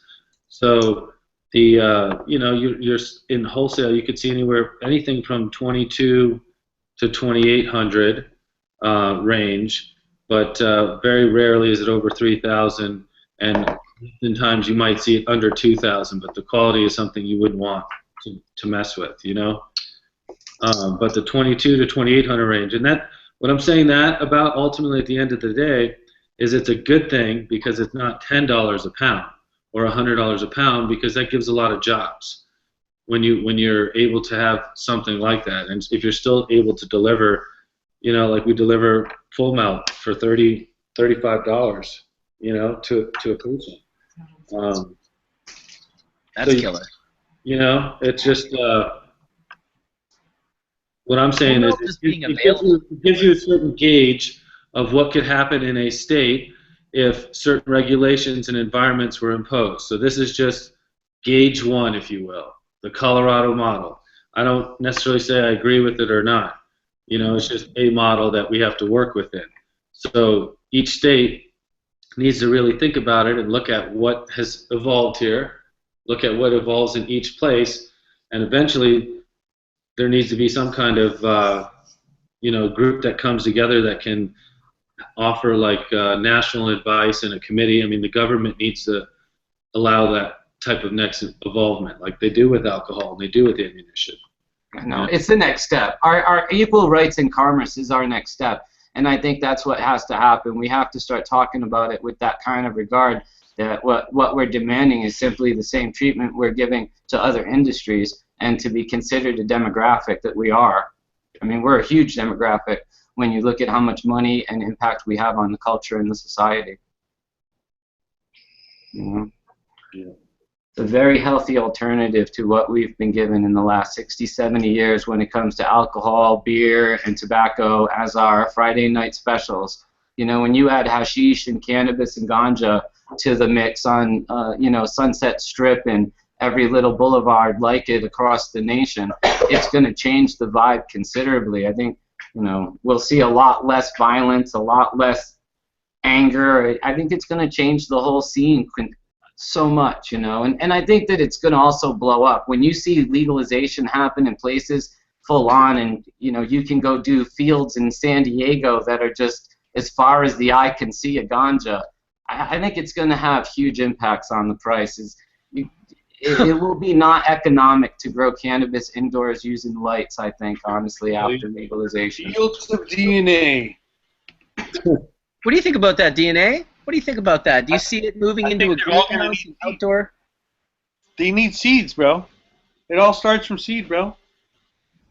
It's true. And then they need to keep all the strains alive in tissue culture, and they can obviously you grow some strains from clones, but realistically you need seeds. What is the DNA Army's collection right now? What are you guys housing for your strain bank? Oh, a lot of things. A lot of things. I don't even know. I couldn't even tell you right now.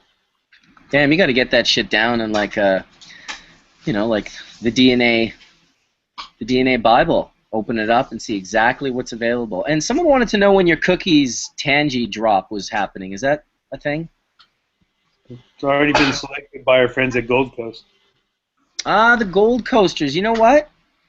I need to get in touch with those guys. should give them give them my number if you see like James or Aaron. All right. Tell them to give me a shout, because I definitely those are good guys. That's a great. Everything I've ever seen from them was pretty much, and I'd say this 2 years in a row, both things that they showed me were like the nicest bud I saw while I was there. In fact, 2 years ago, or maybe 3, they gave me a bud of like White Walker Kush or something. I don't even know. I just gave it away right away. And the guy standing next to me was Emilio from Trippy Sticks, who Todd had just introduced me to. And I was like, oh, here, have this bud. And so I gave it to him, and he kind of was like, oh, yeah, yeah. And later, he came up to me and was like, dude, what's up with that bud? Like, where did you get that bud? That bud was so killer. Like, what? That was like L.A. bud, bro. Like, I can't even believe that bud was in Amsterdam. Like, who had that bud? And I was just like, what fucking bud are you even talking about? It was their White Walker. And I think of as Emilio as a guy that's not smoking on swag. Is that accurate, Todd? You're laughing. Todd's mad because I'm eating a banana. I had a banana. Todd's mad because I'm eating banana. He's not. Hey, sometimes you gotta have a banana. Oh my God. Oh, Aaron, I love you. Your response was poetic. Never eat a banana on video, hey? He's very comfortable with his sexuality. Hey. I didn't want to go there, bro. I didn't want to go there. My writing, hey. I didn't want to go there. I'm just. It's a bobsled ride, guys. That's all it is. Life is a bobsled ride. And by the time you get to the end, you can be doing 4 to 5 Gs. So hold on tight. Dude, I thought I was gonna hit a pin on there. There's no way. Dude, you were so funny. You're like, I'm gonna get a. And not only did you think you were gonna hit a pen on there, I'm pretty sure you thought you were gonna get a picture of you hitting a pen on there. There was nothing. Nothing happening. I was holding on for dear life and praying that you were not going to let go and just end up on the ice behind me, and then I get dragged out with you. Yeah, that'd be something. Hey, so Samantha, did you start yourself up a YouTube page or any other pages that we can share with the audience? We are going to get a YouTube page up, which I have created, and yes, we shall be doing. There will be stuff in the pipeline. And so would that be youtube.com? I guess it's /user/Samantha Elvy. Is that the name of your channel? I don't. What, do you remember what it is? No, I remember. I can't remember what it is. That's okay. Oh. We will look into it. I'll look it up. Yeah, look it up, because it's, people will want to know, and that's how we stay in touch. I've started writing some blogs that I'm going to post in the sort of soon future, all about cannabis and me using it medicinally and sort of promoting it a bit. So that will be exciting. I'm looking forward to posting those. So I think keep an eye on the blog. You have a really unique situation, because the UK seems like a place that desperately needs some good activism. It seems as though a lot of my friends that are from the UK that seem to climb in the cannabis movement and get themselves to a certain position, it seems like a lot of them leave the UK. So it would be nice to see. It would just be nice to see a strong activist voice with a strong story. Well, we might be leaving too, so I wouldn't. We will still, even if we leave, we will very much be being real big activists for the UK. But for us at the minute, it's just neither one of us cares about going to jail. We're not in the wrong; it's the law that's wrong. But it is sort of scary knowing what to do. It has been. Last week was the first time I openly spoke about using cannabis, and it is a worry knowing how open, you can be. And when I do start posting stuff, you know, is it going to attract trouble? You know, that is a worry for us. Mm-hmm. You know, and there was a case, I don't remember the woman's name, another woman that was blogging about using cannabis, and she did get, the police did come round and did arrest her, and, you know, it's a bit sketchy. So, yeah, I don't know if we will, depending on how things go over the next sort of coming months, you know, I don't know if we will stay in the UK, because I want to be able to access medicine, and I want to be able to use it safely, and I want to be able to promote cannabis, and, you know, without having to worry about, you know, the police coming around. Yeah, it seems like a pretty ridiculous worry to have when it's something that just is clearly essential to well-being. Oh, and welcome Jenn Doe. Just came into the room. Morning. Oh, the mountain is awaiting. Soon I'll be snowboarding down Whistler Mountain, going through $1 Million Ridge and loving life because the powder will be fresh and lovely, and then we'll start getting down a little further, and it'll get a little kind of choppy and bumpy and mashed potato-y, and then we'll get right into rain, icy, slushy, nasty, horrible shit. It's quite a wonderful full life spectrum you get on a run like that. The enjoyment and the non-enjoyment all combined. Okay, Todd, well, thanks for coming in. You want to say bye out loud? You may. Bye out loud. Bye, Thanks Dean. for coming, guys. Out loud. Bye, Todd. It was good seeing you briefly for about 12 seconds. Buddy. Is this your daughter? She's adorable. Hello? Who is that? She's adorable. That's hey, so Todd, funny. Todd, Lord. that question was asked 300 times in the YouTube chat. I literally had to say, why is everyone tripping out on this girl? And okay, yes, you have a young face. That's very nice. Lauren is not my daughter. Oh my God. That's I know. quite funny though, actually. So for those of you watching, actually, yeah, Lauren's going to be the editor of Hemp XXX, the online magazine, while I'm working on producing the THC Expo, because I don't have any more time to put on the website, and she is now going to be putting her time on the website. So, you know what it is? It's the perspective. It's like you're sitting right in front of the camera, and she's sitting in this perspective that's so far out that literally you look like you are 12 and in your pajamas and just jamming with your dad. it's true that we really didn't get dressed for church, to be honest, or do much preparation other than make a smoothie and roll a joint. But, yeah, you know. Well, it's nice to meet you. I'm sorry for coming in and calling you a child. It's nice to meet you guys. It's kind of funny, actually, but I looked older last week with my makeup on. Yeah. I was like, cool, can I get my kids in here? Because they keep wanting to hang out, and I have to lock my bedroom door. I'm like, no, guys, it's not you that can be in here. You got to stay out there. Hey, Hash Church is kid-friendly. Hey, Mark, it'll have remember the kid's toy box was next to the pollinator in Possetronics? Yep. Oh, that's a photo I'd love to have right now, right? The dad in front of the pollinator, the kid in front of the toy box, both of them happy as shit. Great. Yep. Yeah, totally. The old days. Well, everybody, peace and love, and yeah, that is great.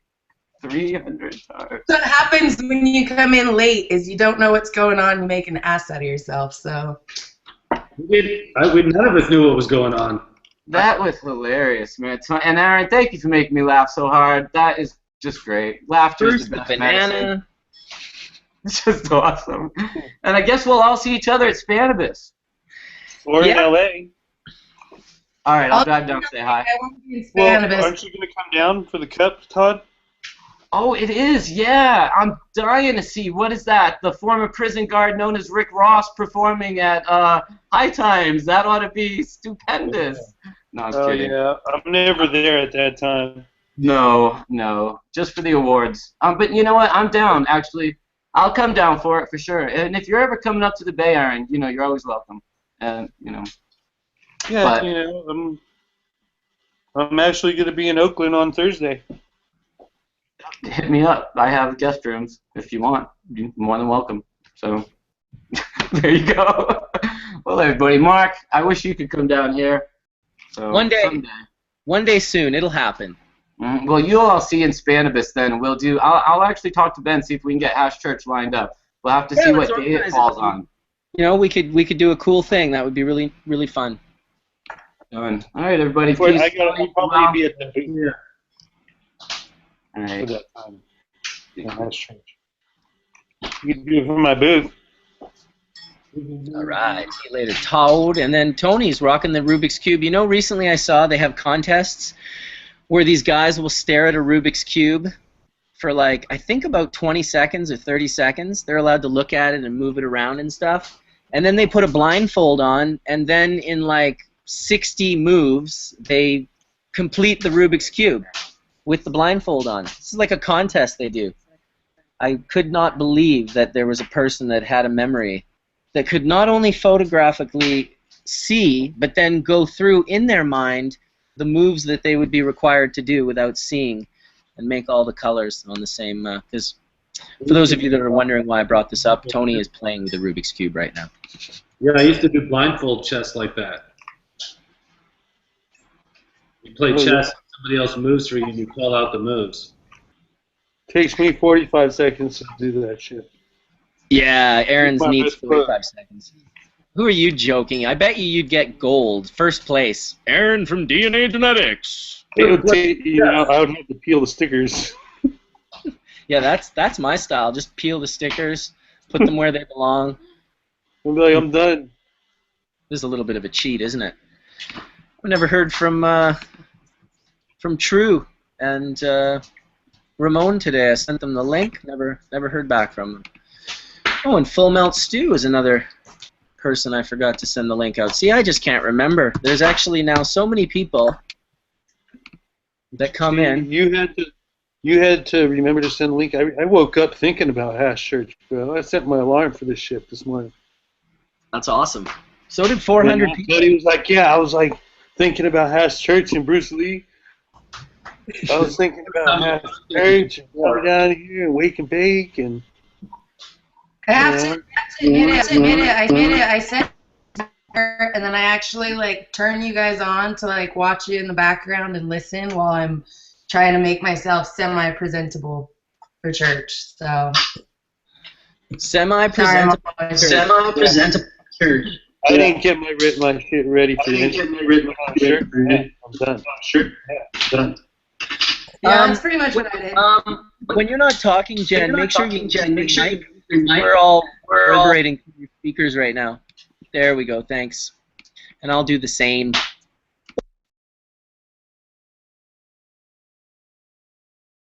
Long rip.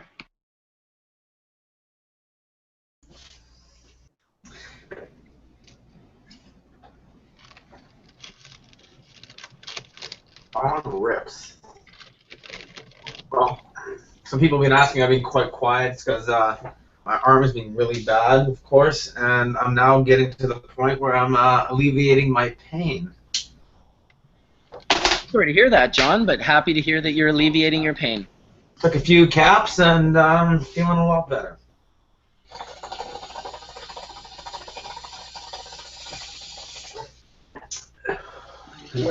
How have things been with Johnny B? Well, you know what? Things are doing very well. The LED light is killing it. I'm very, very happy with what's going on with the grow with it. Very impressed with the density of the resin that's happening, and I'm looking forward to making hash with it very soon. Are you using LEDs? Is that what you're doing? It's really doing very well. I'm getting nice hard rock buds. The gland heads look definitely bigger, bulbous. There's more density in the resin by the looks of it. I mean, it's just what I'm filming and what I'm seeing, but I'm definitely happy with the amount of resin I'm getting from the LED and the type of bud development. I'm happy with it. As in growing for years, I'm impressed with this particular LED light. What about the surface or size of your buds and the yield of the actual plant matter? Right now, what I'm looking at is I really want to start weighing it because I'm seeing that the LED, like say with the Barber Bud, hand in hand, they're both looking very, very similar. Where the MLP, the My Little Pony, I'm feeling that the LED is finishing quicker with that particular strain because it's got more of a sativa and people are seeing it in the video. So I'm seeing how the LEDs would probably come into really good effect for growing sativas. Maybe for saving on power and just the development that I'm getting on those two particular strains. But it's just the first round, so it's really hard to say, right? 6 strains, first time going at it. The next time I'm going to do, I'm going to keep going and seeing how the development goes with different strains. But I'm definitely looking forward to keep using it for sure. And, of course, smoking it and seeing what, hey, it's just exciting. It's something to see it's actually working. Are you using it as supplemental lighting? Nothing. No, just the LED light right now. Is it that same one that Mark has? It's Mark's got one. You saw it. It's the same one. Looks like it's meant for like a gymnasium. It does, doesn't it? Yeah, Yeah, they're initially made for in stadiums and for using on like cargo ships for bringing out natural light over to the people to work and stuff like that. And then someone put it down lower, they changed the chip in it, a different driver, and it's working. So. Yeah, I've got one. I use it as a supplemental light. I did vaporize some of the Astro Boy that Remo had. Remo's already bloomed out a few strains with it, and so I saw the Astro Boy the other day from it. If you watch the video of the 6, I think he's actually, no, I've got that video up. We both were doing hopscotch on our videos, so he would film like a scene and then I would do the next scene. So we smoked 6 different kinds of herb. I vaporized them, and he had some nice flavor on the Astro Boy, and it was definitely Astro Boy. I could pick it out. I definitely couldn't say that it was better than any Astro Boy I've seen grown with HPS, but I guess that's going to be a personal preference, really. Like, I don't think it'll ever be.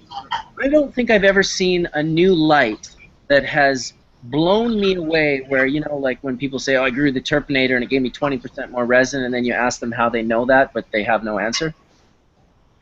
I think that the light works, but rather than use only the LED light, I like it as a supplemental light. It's so bright that you can. What I literally do is I put it on its side. I don't even hang it, and I just face it blasting right on my plants, and it seems to they seem to like it for sure. I thank Johnny B for getting me the light, that's for sure. He just brought it by one day and was like, "Here, I got you one of these." That's a giant light. It's a giant light, man. It looks like it should be in the stadium. No shit. It's powerful. But I wouldn't just grow with that one. Well, like, I would like put that at the very top of your room and maybe you spread out in the aisleways, and just use it as a filler, a supplemental. Yeah, it sure blows away T5s for supplemental lighting. I mean, T5s are popcorn compared to this LED light. When I turned that LED light, you were there, weren't you, Aaron, when I turned it off, and then I showed you what it looked like when I turned it on? Yeah. It was like a stadium, bro. It was like a stadium. I mean, the thing is so big, bro. I mean, like, literally, imagine, things like probably, 20, 30 pounds? Yeah, there you go. It's not meant for, like, growing in your closet. Yet, we're growing in closets with a stadium light bulb. Because that's how Johnny and I roll. Free Delesi. You know what? For anybody who's looking at saving power and wants one bulb, I think it's great to get like a 12. What's going on, yo? I think it worked very well.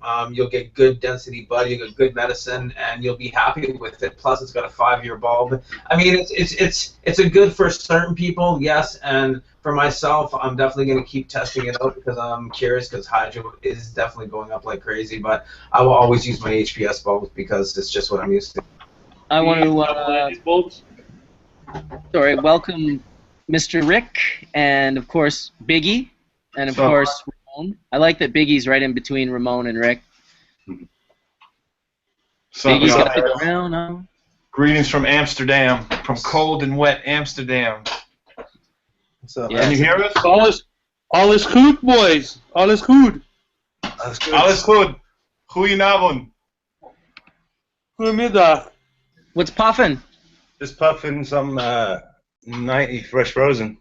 Oh, snap. Some cheese though. Yummy. A little 90 fresh frozen, a little 90 dry nug run. I got this shit that's like 7 or 8 years old, this crazy Hindu Kush hash that's like so dry that it smells mildly stale, but just has the most awesome buzz to it. Nice. Yeah, it's like the cannabinoids, as the terpenes degrade and disappear, and I guess so too does the modulation, but the modulation doesn't necessarily get worse. You know, I find that when I save hash for these long periods of time, that I'm often surprised in what I find.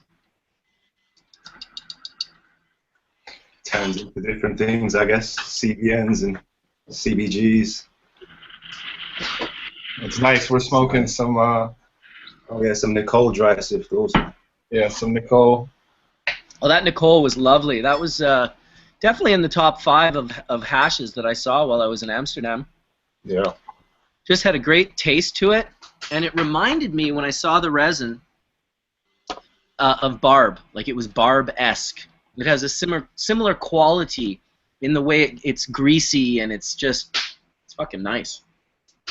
Barb's finished over here. It's definitely a sad day when the barb was done. Damn, dude. I think you guys need to get some barb like cuts or seeds or something. Like just throw that shit in the garden. It's always nice to have just at least one barb in the back of the room, I'm telling you. I think they share genetics though, don't they? They both got that shishka berry. And Nicole exactly, dude, exactly. And I saw that the minute I smelt the Nicole, I was kind of like, this smells like shishka berry. And it was a woman who showed it to me. We were at the Cannabis Cup, the house there where everyone puts their entries in and stuff. Okay, we were on the top floor, and I can't remember her name. She's a real cool woman with blonde hair. I think she was involved, maybe. What's that? Marianne? Yeah, Marianne. So she was the one that came up to me, and me and Tony rolled in, and we had the D-nail, and we're like, all right, let's get this party started. And Buddha was there, and Soma was there, and it was like, she came over and was like, hey, check this out. And you know how everyone's always saying, hey, check this out. And I'm like at the High Times house thinking, fuck, this is not going to be good. And it was. It was awesome. Is that what Nicole is? Is shishka berry also? Oh, she has it in her for sure. Good. That shishka berry, that yellow cut, there were 2 lines. There were 2 phenos or traits. There was a yellow and a red line of the shishka berry, which I can't even remember what the shishka berry was now. It was like the Afghani crossed with some other. It was the first strain I ever put in a 2-bag kit, like an isolator kit. Red Afghani crossed to each other. Ah, there we go. There's also the Kish, like with Kisk, which is different than the shishka berry. Yeah, the shishka berry, dude. Oh, breeder Steve, he was the breeder for that, and so it was in our circles, you know. And we had both lines, the red and the yellow, but the yellow was the one that stood out, and I would put my life on it that both the barb and the Nicole have the yellow line of shishka berry in them. You know what I like about breeder Steve? Tell us. He's all about the terpenes, bro. Yeah, dude. That's 100%. what he's about. He's about the flavors and where I could see where his drive got him to the point where he's at now. Is he don't even fuck with cannabis. He fucks with grapes, and he loves his terpenes, bro. And he's winning awards with his fucking grapes. Yep, he did actually. After 2 years, he got 100 points on his ice wine, which he named the Sweet Tooth. And that 100 points was the first time any winery in Canada had ever been awarded a full 100-pointer. And so he got that after 2 or 3 years of having his winery, which is Rollingdale in Kelowna, BC, for anyone that wants to check out Steve and support his latest ventures. What Steve always said was, because people, when he got into the wine, they wanted to know how long he was into wine. So instead of saying, like, what he would say was, well, I've been into aromatic intoxicants for about 25 years. So he would never say that he was into wine, because he wasn't. He had just gotten into wine, but he had been into aromatic intoxicants for many, many years prior to that. And I think you're right. His olfactory is on point. He was always one of those breeders whose hash melted and whose bud crippled you. So I understood that whatever he was using, his ability to choose strains and to find traits was directly connected to his olfactory, because his strains always had sweet skunk and sweet tooth and, oh man, like grapefruit, and just some really nice, tasty strains that came from Steve over the years. Yeah. And he worked with DJ for a little bit, I think, too. Exactly. Steve and Dan became friends way back Another flavor guy. Yeah, and Steve brought Dan into our community, which was just another unbelievable, to be able to have him in your community. I'll never forget my favorite experience ever with DJ Short was at one of Mark Emery's Toker's Bowls, and we were in the basement making hash. We had the bucket out, and we were hand whipping some hash, and it was like, Mark McCoy was there from VripTech, and Naboo from the Overgrow days, and a bunch of cool people were around, and we were all kind of like, here, I'll stir for 2 minutes, you stir for 2 minutes. Dan was there, he was stirring, and then all of a sudden Mark comes downstairs and he says, we got to go to the restaurant right now. We're 15 minutes late, the bus is out front. So we all pick up the bucket, go jump on this school bus, and I'm sitting next to Dan, and we're spinning up the batch on the school bus while driving through the streets of Vancouver. Man, I'll tell you, that shit, we got to this restaurant, it was all like this sort of Middle Eastern with the chicks and the belly dancers and it was so good. We pulled that batch inside the restaurant. I've never in my life since made a batch of hash that started in one place and ended up literally like 3 places down the line before we were pulling it. It was awesome. You got to respect DJ Short. He definitely always also had the fire. That blueberry, my goodness. He's got some good tips, too, if you ever pick up his book. Does anyone know the name of his book, or should I be looking it up? DJ Short book. You got to look it up. Actually, that's one of our new, we have a DJ Short thing that we're doing, like an old DJ Short blueberry crossed with like that's my favorite. JG. That's gonna be good. So his book is called Cultivating Exceptional Cannabis, an expert breeder's story. So if you guys want to check out DJ Short's book, original breeder of the blueberry, at least that West Coast, late 70s, early 80s, dankety blueberry wonderfulness. It's worth picking up. Definitely worth checking out. And this couch is probably the most uncomfortable couch. So I think I gotta go like this. There we go. That's a relief right there. Sitting on like a 2x4 with my skinny little ass for like the last 2 hours, balancing on this fucking... But hey, I'm still happy to be here. How long have we been on here? Oh, just under 2 hours. We haven't heard from Horatio yet today. You've been so quiet, bud. What's going on?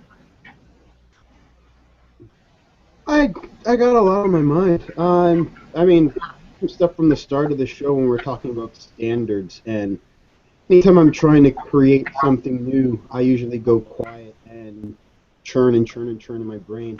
But going back to things like microbials and how are we going to mass produce the type of extracts people need in their derivatives, and I'm just working on like how can I standardize the quality of even excuse me, questionable material. Could I produce a destructive process that eliminated bacterial microbes? Could I distill it off through hot air and other processes to pull the cannabinoids out of whatever situation they're in and lock them down so that it's one clean, it's fully decarbed, and with the lowest degradation possible? So I'm chewing and chewing and chewing in my brain as usual. And still thinking about my lotion, which I have sent out for processing to see if I can get that hydrosol to work as a natural, aphrodisiac aromatic for people that they can rub behind their ears, and it's just using a byproduct of a process. So I'm kind of quiet.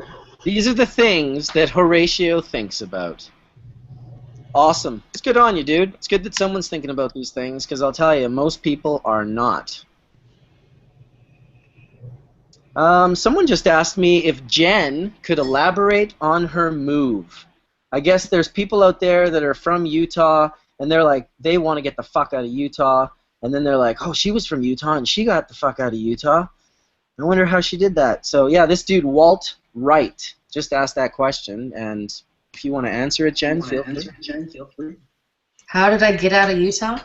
I actually met somebody, and he gave me the opportunity to move out of state. It was actually really hard, and I just talked to somebody about this last night because I was talking about, you know, them being able to move to a different state, and they were like, well, I have kids.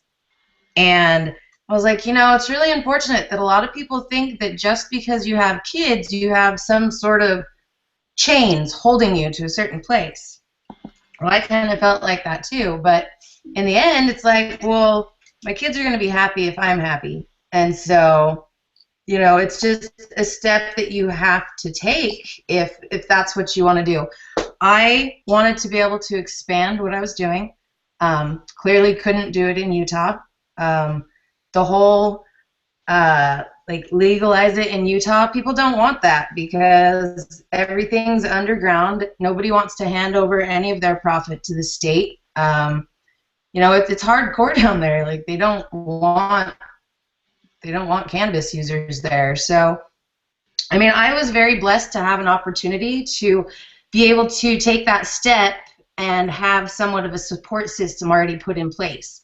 And without that, I mean, I might still be stuck there right now, at least until I could find some sort of a way to get out.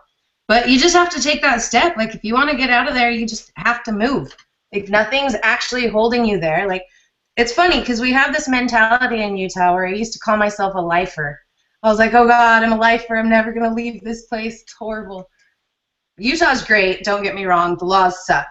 But, yeah, like, I don't know if it has to do with the culture or the way that we're brought up, but you kind of feel like you're there for life. Like, you're stuck. You're in this bubble, and you cannot reach outside of your bubble, but people just have to realize that they have that power. You just have to, like, pop it and get the fuck out. Like, just move. Like, pack your shit, find a place, and move.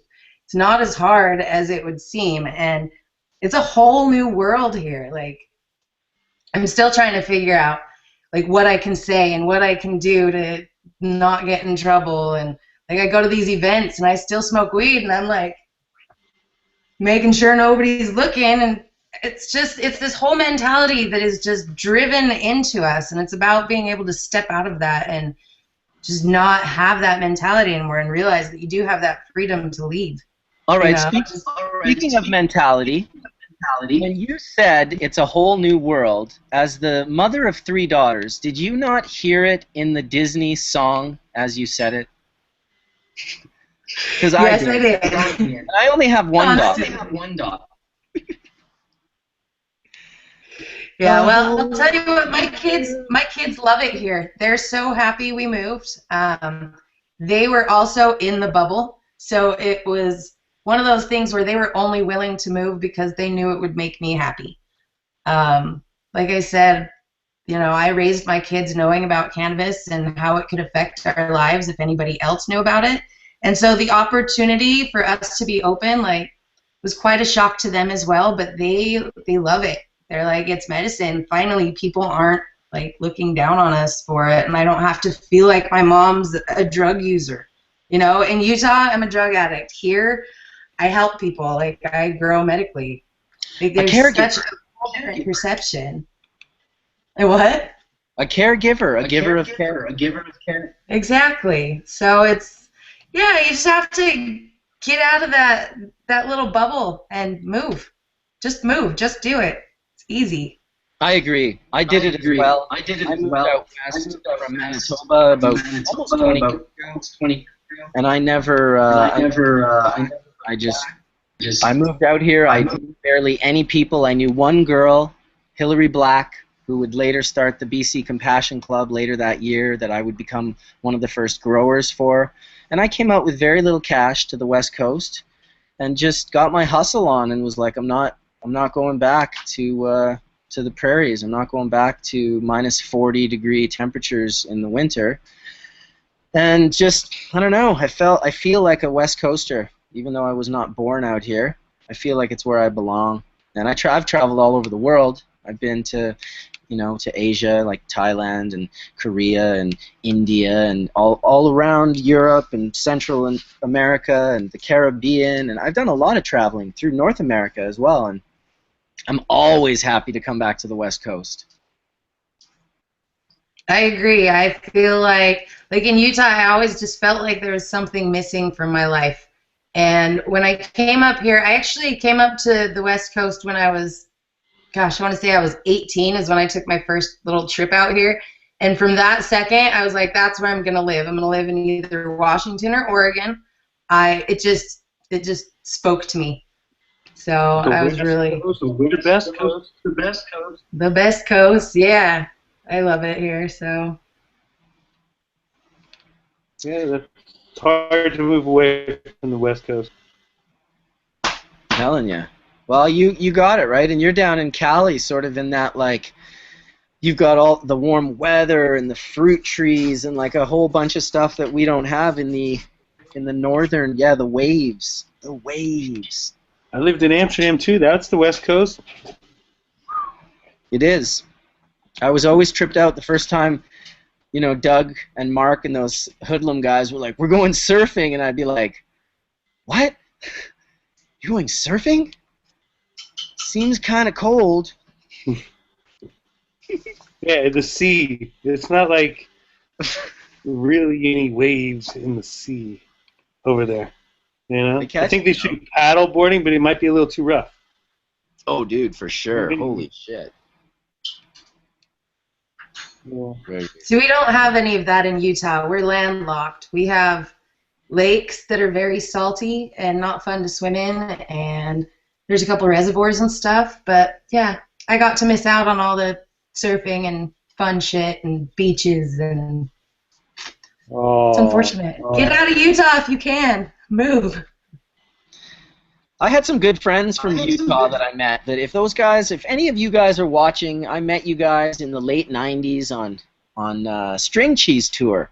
I think we actually met up in Whistler, and then would see them at every String Cheese show, and they were pretty well in with the band. They always would get me the VIP sticker thing that we'd go backstage and puff bowls with the band and with different people that were there. And it was Charlie.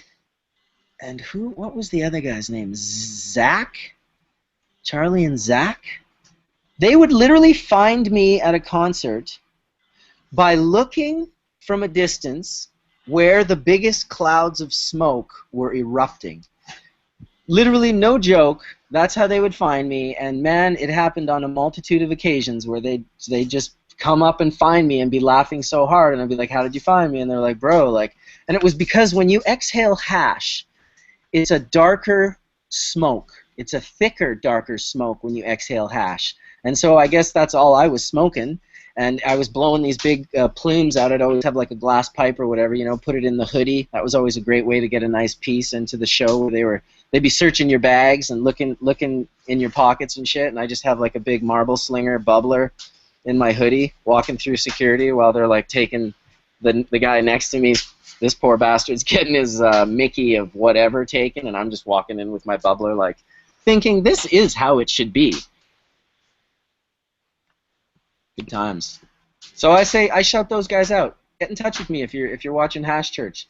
They always had you know what? I won't even say it. They had a nasty term for all the people from Utah that they would always call, really not themselves, but just like, I guess the typical like brainwashed Mormon person from Utah.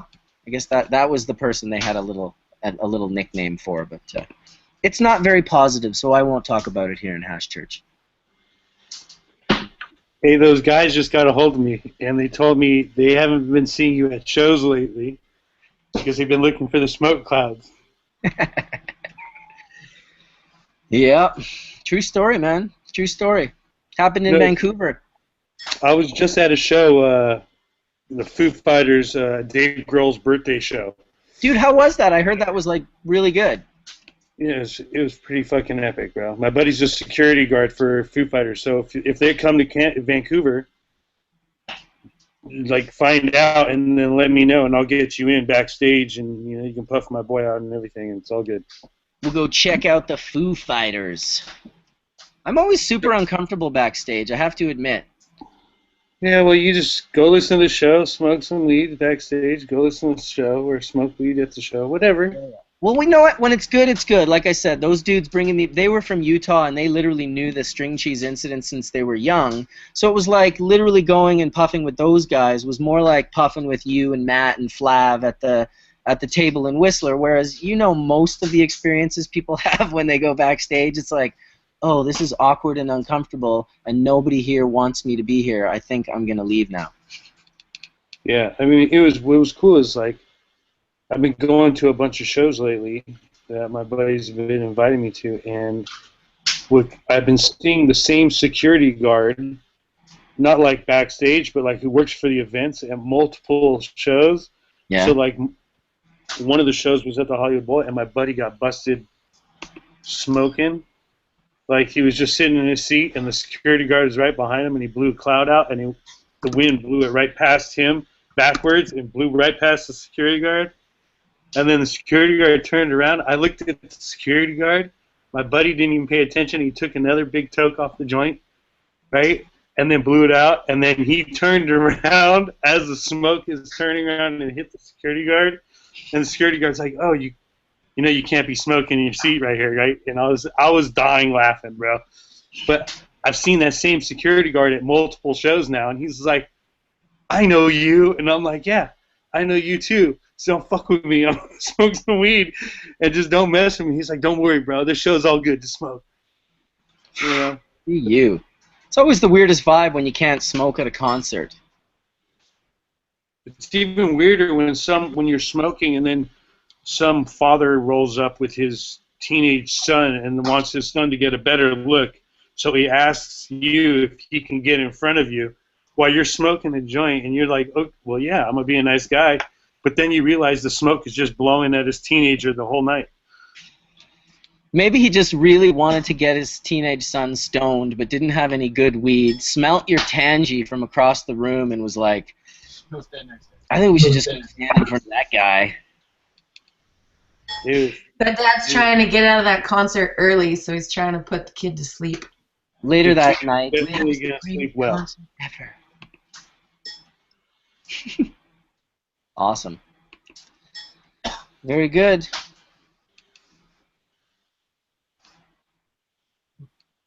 Are you in the YouTube chat, Johnny B? All sorts of people are asking questions and talking about you, telling you that they're fans of your channel.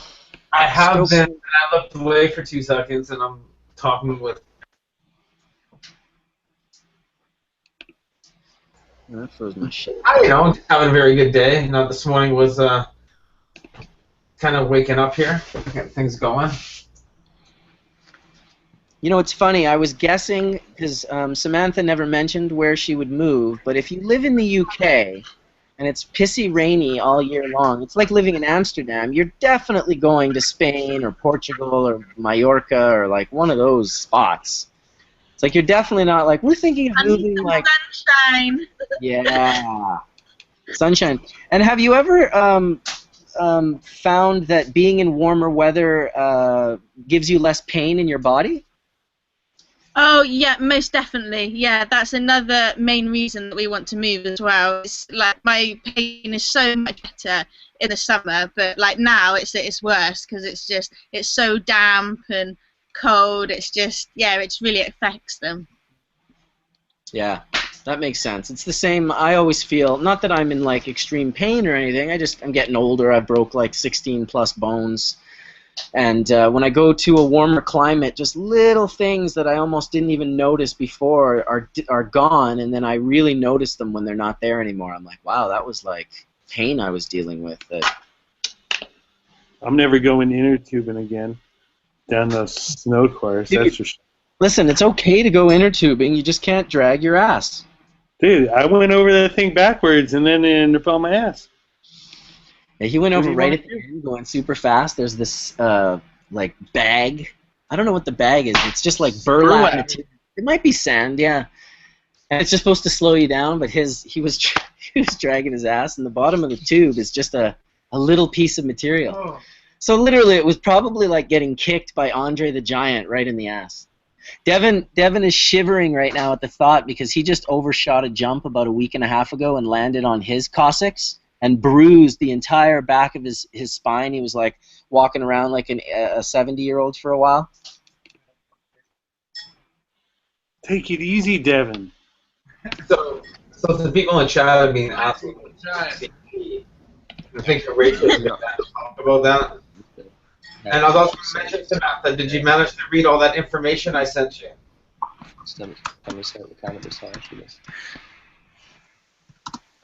Who are you asking that question to, John? Well, someone in the chat is asking about THCV, and it happens to be in a few of the strains that I particularly like for my pain, and Horatio actually would probably know a little bit more about that because he's got something good with that. And I was also asking Samantha about the information that I sent her, if she managed to read all that and how that was working out with the amino acids and stuff that we were talking about earlier last week. Yes, I have been reading through it, Jenna. I think I probably need to read it another 10 times before it's like fully in my brain, but I think I am slowly but surely understanding it. So yeah, I've got some amino acids on order, so hopefully they should be here soon. So I'm looking forward to trying those out, definitely. So yeah, thank you for all the information, and yeah, just please keep sending me more because I feel like I've got a lot to learn. Excellent. Yeah, I send you some every week, so I'll send you some more at the end of the day today. It'll all complement everything as it goes forward. Awesome, Johnny B. Always helpful. Always helpful. Yeah, THCV, and Horatio, we were talking about that, and it was when he gave me the certain lean stuff that he made was high in THCV. Is something that works well for my pain. It's in a few of the strains that I have, and it's something that works good for me. And Tony would probably be the real guy to talk about that. I'd really like to hear some more information on Tony about THCV and how he figures it might help with pain, because it seems to help me quite a bit. Tony seems to. Oh, there he is. I can unmute you, Tony. Unless I push the button at the same time. I couldn't. I mean, I wish I had more information and studying and testing on THCV, and then more quantity of it to know more, to be able to preach more educated on it. But I always find that in the inactive acids and activated versions of cannabinoids, that there seems to be an antagonist and an antithesis. So when there is a combination for the cannabinoid that makes you hungry, there's also one that would make you not hungry. And so I found that to be with THCV, so it kind of made me think that the other property with it helping with pain is that perhaps it's linking into some kind of insulin type of regulation in the body. So like the way our insulin and the way we're absorbing those amino acids is being affected, it could be that element in its whole plant, that's why that little bit of THCV in, say, the raw juice we're using or in the whole plant is just enough to stimulate or balance or do something within that system. So I think there's still a lot to be learned about it, but that's where my head's headed. That's where my head and thoughts are at with that particular compound. Well, Tony, one of the things I notice in looking at, okay, well, you've got this micro compound that is a THC. What does the V really stand for? Because we all hear, okay, THC is great for pain, and I'm like, well, that didn't work. And for instance, we tend to think of Cush's for pain, but this THCV only works on backs. It doesn't work on gallbladder pain. So it's not a global pain statement. it seems to address a certain type of pain. That's why last week I had questions about CBDV, which is starting to show up in the testing, because it seems to do the same, not the general statement CBD, but it goes acutely in for convulsions. And the why, and especially because only certain people are testing enough to go, hey, you know, you're getting a little, this 0.5 is coming back consistently. Do you have any data on it? Because I got it from a lab panel where they were all talking about, and they were talking about Humboldt County and the big CBD race and what they were finding that was coming up as anomalies. And that's when I was like, okay, well, it might, that's that subtlety that may be why CBD in weed is so medically beneficial, but the hemp CBD seems to be a flat statement. It could be that we just haven't tested for the 0.25 that shows up in this V variable that's showing up under THC and CBD. Yeah, and I think it's also directly related to the spectrum of light with that particular strain. So like if you grow greenhouse or outside, especially in Humboldt, and the crew that you're talking about with, I'm friends with Martin with Project CBD, and they do a lot of different kind of research on their own, and I tend to concur a lot with them, and they said the same thing with these little micro percentages of other types of cannabinoids like CBDV and things like this. And so I just don't think there's enough information out there just yet, but that's why I also like everything in its raw and whole plant, because I also think those activation points are very, very important. And so like we were talking last time about the categories and why I was doing this with the 1, 2, 3, 4, it was that way. It was so you can actually build and stack different ratios and combinations of raw cannabinoids with terpenes in the body daily. So you could have a breakfast, lunch, dinner, and bedtime dose, and you could have inactive during the day and active at night. And so you're getting a full spectrum and with all those particular ratios. And that's why I liked heating them and activating them in 30-minute increments, because I'm just trying to be like a just give every possibility out there, you know, because then when you go test something, that's what this is about. That's why I engineered it this way. So if you were to engineer something and you would say, okay, we're going to do some rodent and some human clinical trials, and we wanted to target specifically acute pain, you would want to have the ability to know what the strain was, the genetic was, repeat the extraction process, duplicate those extracts and those products, so that way you can apply those methodologies and get the results, so that one day you know, somebody will be like, aha, you need 0.2 CBDV with 1 milligram of CBD activated, you know.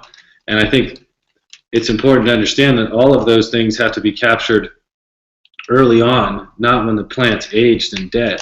So that's why I've never really been such a big component or a fan of hemp CBD, like hemp products, because it's aged, it's a dead plant, it's something taken with different types of solvents, and it's like the furthest away from the starting source, the whole plant, you know, and you think of whole plant medicine. So it's on the full other side of the spectrum.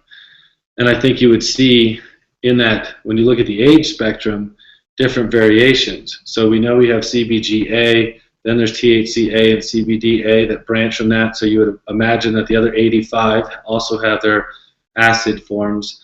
And then based on the sun spectrum or the light intensity or what part of year that is and how much light and day, it's going to stimulate certain trigger patterns within those terpene profiles and those cannabinoid profiles with that particular light. And as that develops on the plant, and you take that off of the plant, it also has its aging period and its heating period.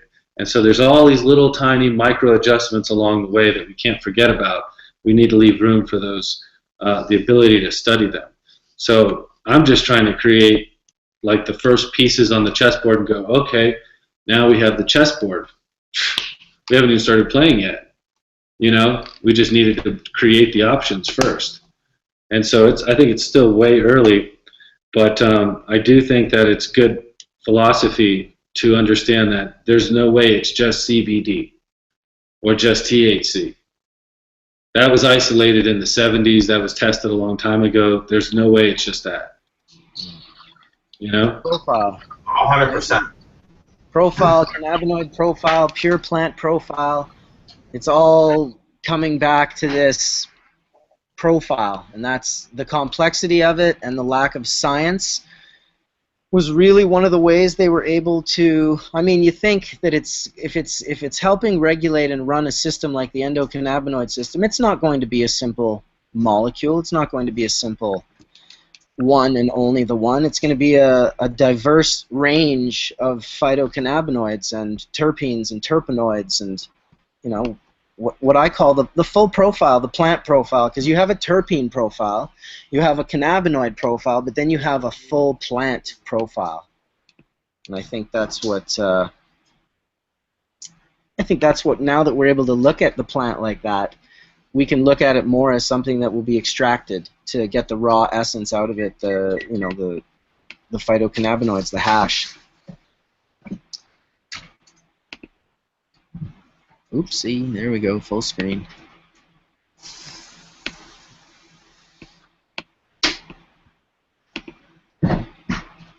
Go into the chat here for a second and read out a few things. People are talking about humidities and such. People want to invite a bunch of different people into Hash Church as well. They were talking about getting Subcool in one day, or maybe Soma. Crockett was one person that they asked if he could come to Hash Church one day. My computer's freezing up a little bit if I sound like I'm pausing at awkward moments here, guys. Just have to wait. There we go. She's back.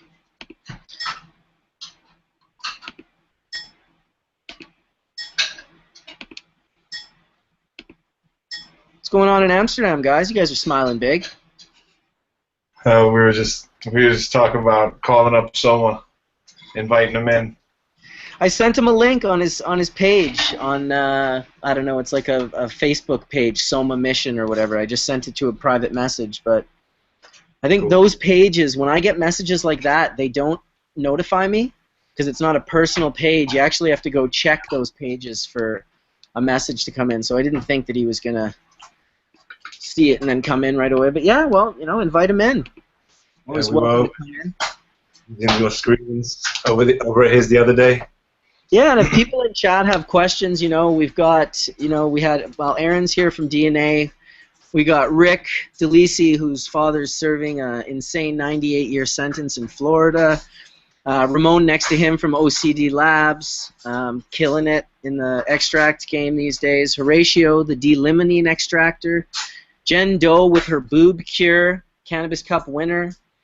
Johnny B with all his positiveness and his education. We got Samantha with her unbelievably inspirational story. Tony V, as always, dropping knowledge like, you know, like bombs, knowledge bombs. So if you have, and I'm Bubbleman, you guys know who I am.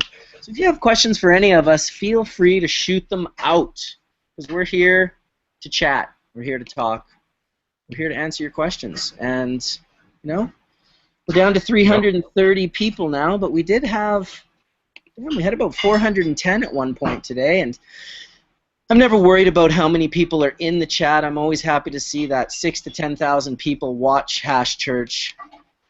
Generally, every 10 days or so after an episode, we get up to close to 10,000 views, which is good. I'd appreciate it, actually, if you guys...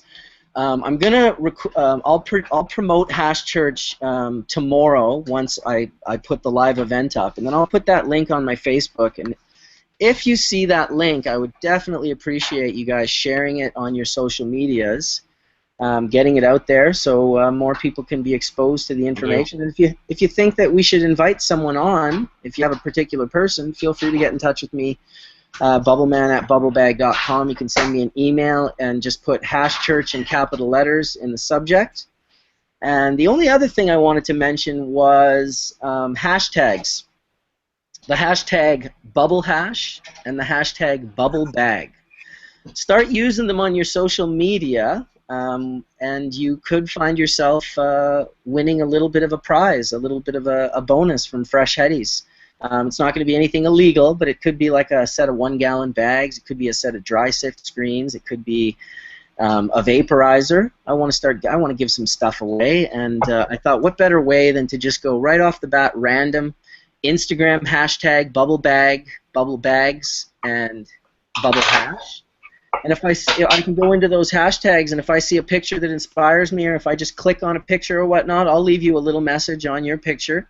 Even if it's Twitter, I'll reply, or if it's Facebook, and let you know that you've won something. So all you have to do is use the hashtags, and something may or may not be coming your way.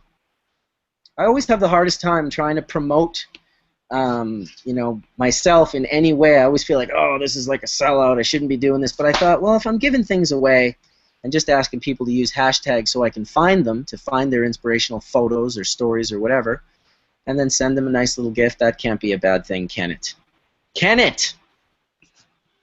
I want to go snowmobiling. Dude, listen, I called Flav yesterday. I texted Flav yesterday, and I said, sell your fucking house, buy a snowmobile, buy a house, because he's thinking of selling his home and moving into my area. And I'm like, man, that would be so amazing if his family could move closer to me, even though he's not very far away now. But really what I'm more concerned with is him getting a snowmobile so we can go out and have epic fun. And he texted me back, I have 3 rigs for sale right now. So, he's thinking about it. Bro, this is insane video, bro. Which one? It's just wide open. Dude, I know. Okay, Aaron's watching the video that I just re-released on YouTube about 10 minutes ago, and it is called Snowmobiling Heaven. And it was a day that I had up with a couple of friends, Chris and Ryan. We were up on the Pemberton ice caps, and nobody was there, and it was Bluebird, and it was fresh POW had just fallen. So it was completely insane. Everywhere we went, there were no tracks. All those tracks you see, in fact, are our tracks. So with the first sled video where you see a few tracks, those are ones we already made.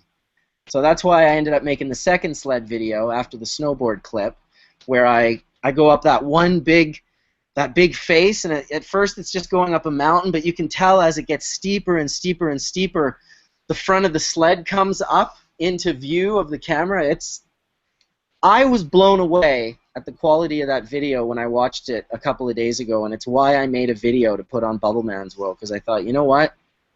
People need to see this shit, so you can check that out on the channel. No problem. And Jen, you can go snowmobiling. You're on the West Coast. So I actually hate the snow. I was just joking. Oh my God, she hates the snow. No.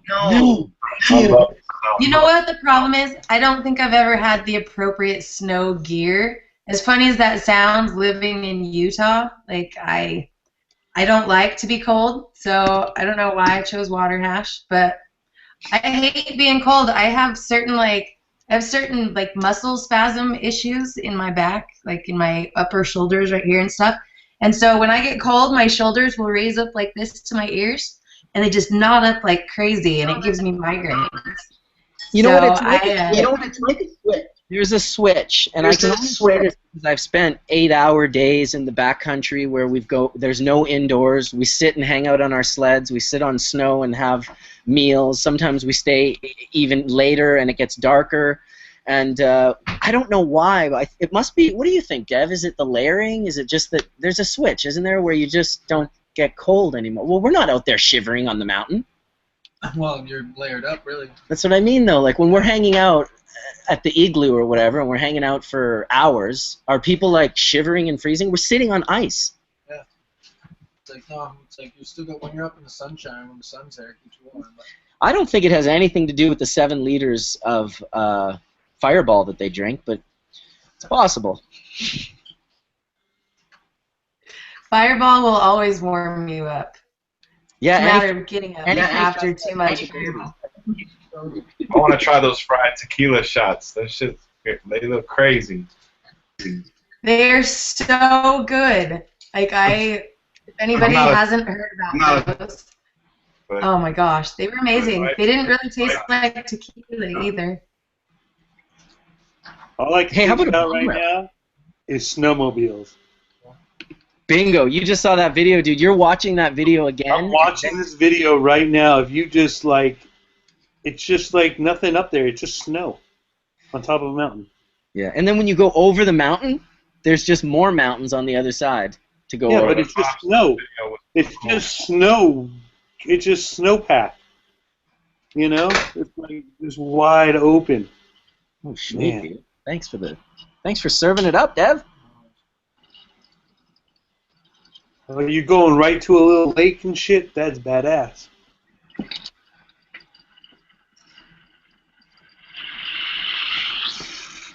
Yeah, and you know what these crazy bastards up there have done, Aaron? Tell me. They've gone and they've built... Okay, so the snowmobile is like the helicopter. It's limited to a certain distance that it can travel. So we have gas cans, and we can use a little bit of the gas, but you need to be able to get back. So what they've started to do, well, they've done this for decades, they've built cabins, little tiny makeshift cabins that are just in the middle of fucking nowhere.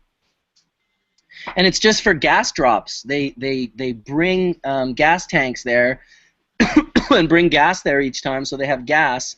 Sleep there maybe because you get there late and it takes a long time. And then keep going further the next day, deeper into the backcountry, like more than a day into the backcountry on a sled, which to me is pretty fucking psychotic. It's Narvar, dude. It's like... Especially because it's not like when you go that far that now they're going to be careful and smart. They're still hucking off 80-foot cliffs and doing all sorts of gnarly shit back there because no one's just back there to drive their sled around sitting down, I hope. Not a day in, anyway. Yes, Hash Church has turned into Snowmobile Church. Pretty cool, bro. But you smoke hash on the snowmobile, so it's part of the religion. Well, you know what? What we're going to do in the near future is we're going to go to that very same spot, the Pemberton Ice Caps, and we're going to go find the ice cave, and we're going to just go in there and make a little batch of bubble hash, and I think that it will be truly a video, potentially one that has the most potential to go viral of anything that I've ever produced. Yeah. So I'll buy all the gear and we will dress me up in about 12 layers so I look like that kid from A Christmas Story. And I'll just kind of waddle in my big ass clothes and then I won't be cold. And I'll come and I'll bake bubble hash with you guys in an ice cave. Perfect. You know what? It's less than that. It's leafa. You just need an underlayer of like wool merino leafa, and it's real tight. It fits your body, your legs, and your upper body, and it's almost like the way a neoprene suit works in allowing water to get in between your body and the neoprene, and then your body warms that water up, and you have this sort of thermal layer between you and the cold ocean that you're scuba diving in. Leafa works in a similar way. It wicks sweat properly. And it just keeps you warm. Like, I don't really know how to explain it any better than that, but I also really don't like being cold. But I love the snow. Hey, what's up, Mars? Hey, what's up, Mars? My daughter was really upset when we moved, only because she misses the snow. So when she went back to Utah for Christmas to visit her dad, she was like, "It's okay, Mom. I get to go sledding." And I was like, "All right. Cool." So she gets her snow, but down there. Hi, Mom. How are you, sweetie? Good. I saw a picture of you on the quad. That looked pretty awesome. And pretty cool. I know. Are you going to be in the X Games? Tell her about your rock climbing. And I go rock climbing now, and it was good. Oh, wow. Well, that's great to hear. I'm happy to hear that. Here, look, I have a picture of you on the quad. There you are with your quad. Yeah. Woo! That's awesome. Yeah. Yes. The DNA Army, growing every day. Growing every day. She doesn't even know. Make me want to grab my kids and make them say hi. It's awesome. It's awesome. We should have a kid hash church where we just introduce some of the little ones. I think that would be pretty cool to get their opinions on some stuff since they're so involved with our lives. It'd be kind of cool to hear like the smaller perspective. Devin's like, yeah, get them all puff and tough. No. My kids don't smoke. That's not happening. No, they don't smoke. And I think that would be an interesting perspective for them to give, actually, because my kids don't even consider smoking at all. It's medicine. They don't even blink an eye at it. So Just more into vaping, eh? Yeah.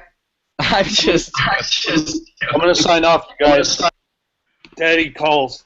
Thanks for coming out, Aaron, and say bye to Mars. Say hi to the fam, and we'll talk to you hopefully next week. Yeah, I'll be around. I'll wake up to Ash. Awesome, dude. All right, you guys. Take it easy. One love. Peace, dude. Yeah, gonna go up the mountain in the next 20 minutes or so, but I'll keep Hash Church going for a bit. First, I'm gonna have an off-camera sneeze. Off-camera sneeze. Nice I job. thought so, but I don't think I'm going to now. Once I said it, it was just like, nope, no, you're not.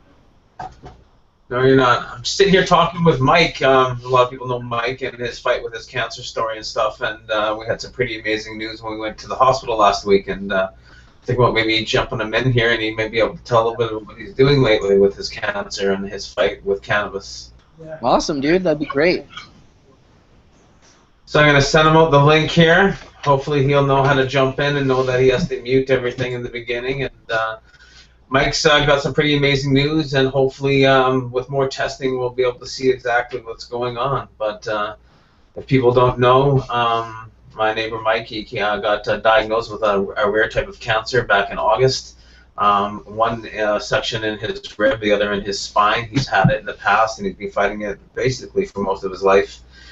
And after 6 months of hardcore cannabis therapy, first with bubble hash to 30 grams of shatter, and to Rick Simpson oil, and to ratio drops, and to whatever we can compile Mike with, and his last test that hopefully we can get in here, came back as a result that the doctor was very confused and he's ordering more tests. He couldn't find the one specifically in the rib. It was kind of interesting to see the look on his face. He was very puzzled. So really good news coming from Mike and his fight. And yeah, it's been a pretty good week in that sense. When we walked into the research center and they were looking for what they presumed was there, but at this point they're having a hard time finding it.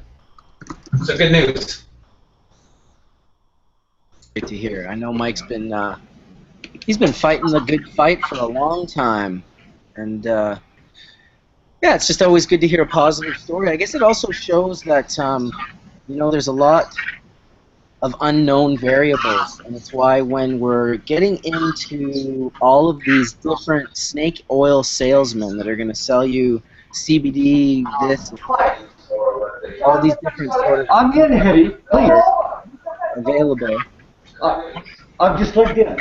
I just got linked in. I'll let Mike talk because I'm going to be not sounding good through his mic. But welcome, Mike, and go ahead, buddy.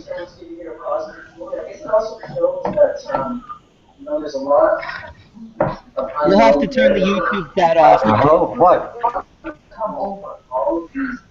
Fine, whatever.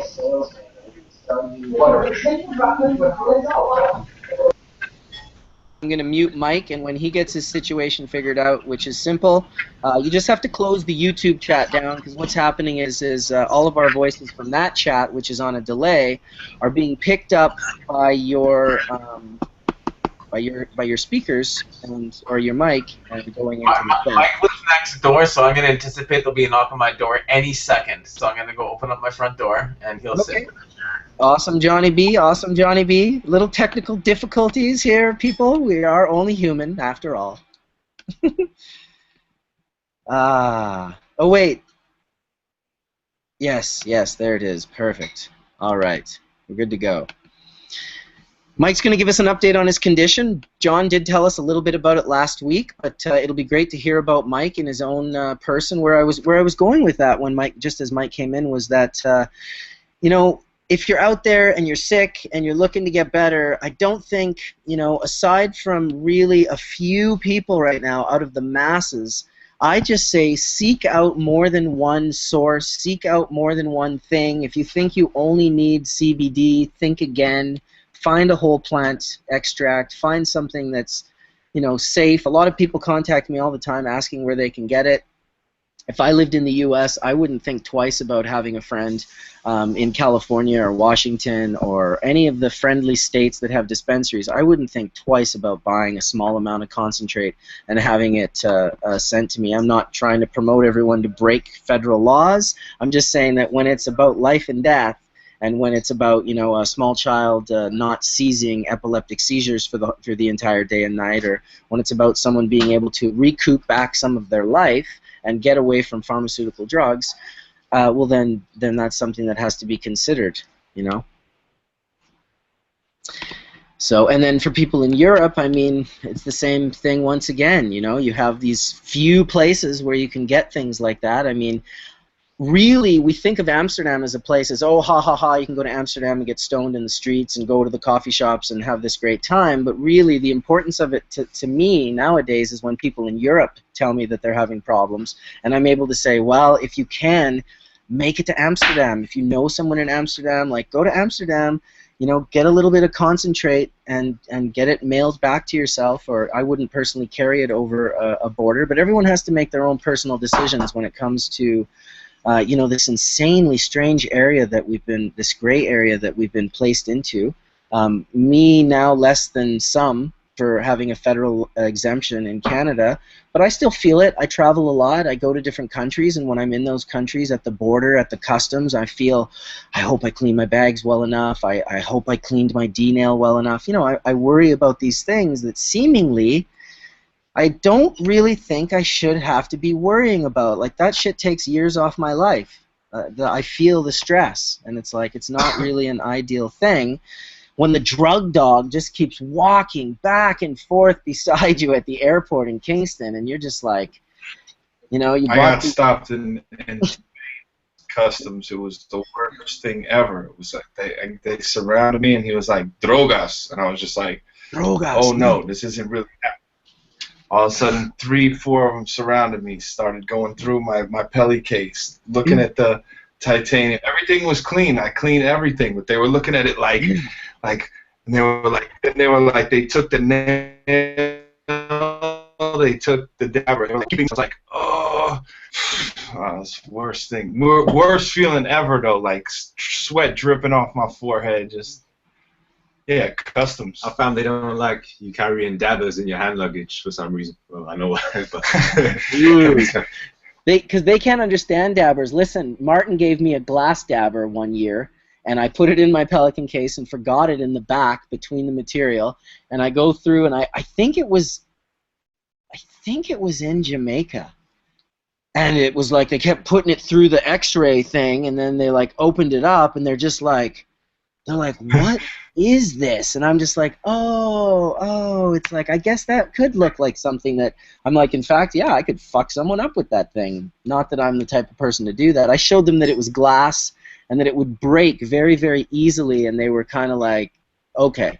So they let me have it, and I ended up probably passing through maybe 4 or 5 different borders of 4 or 5 different countries in the year that ensued with that thing, and a few times had them be like, what is that? Of all the things, the big glass bong and the D-nail with the wizard and the resin glands and all this, the dabbers and the titanium carb caps, the only thing they're tripped out about is the glass. I guess it shows up as a different color, potentially one like ceramic, and I think ceramic weapons are not appreciated at the airport securities anywhere in the world.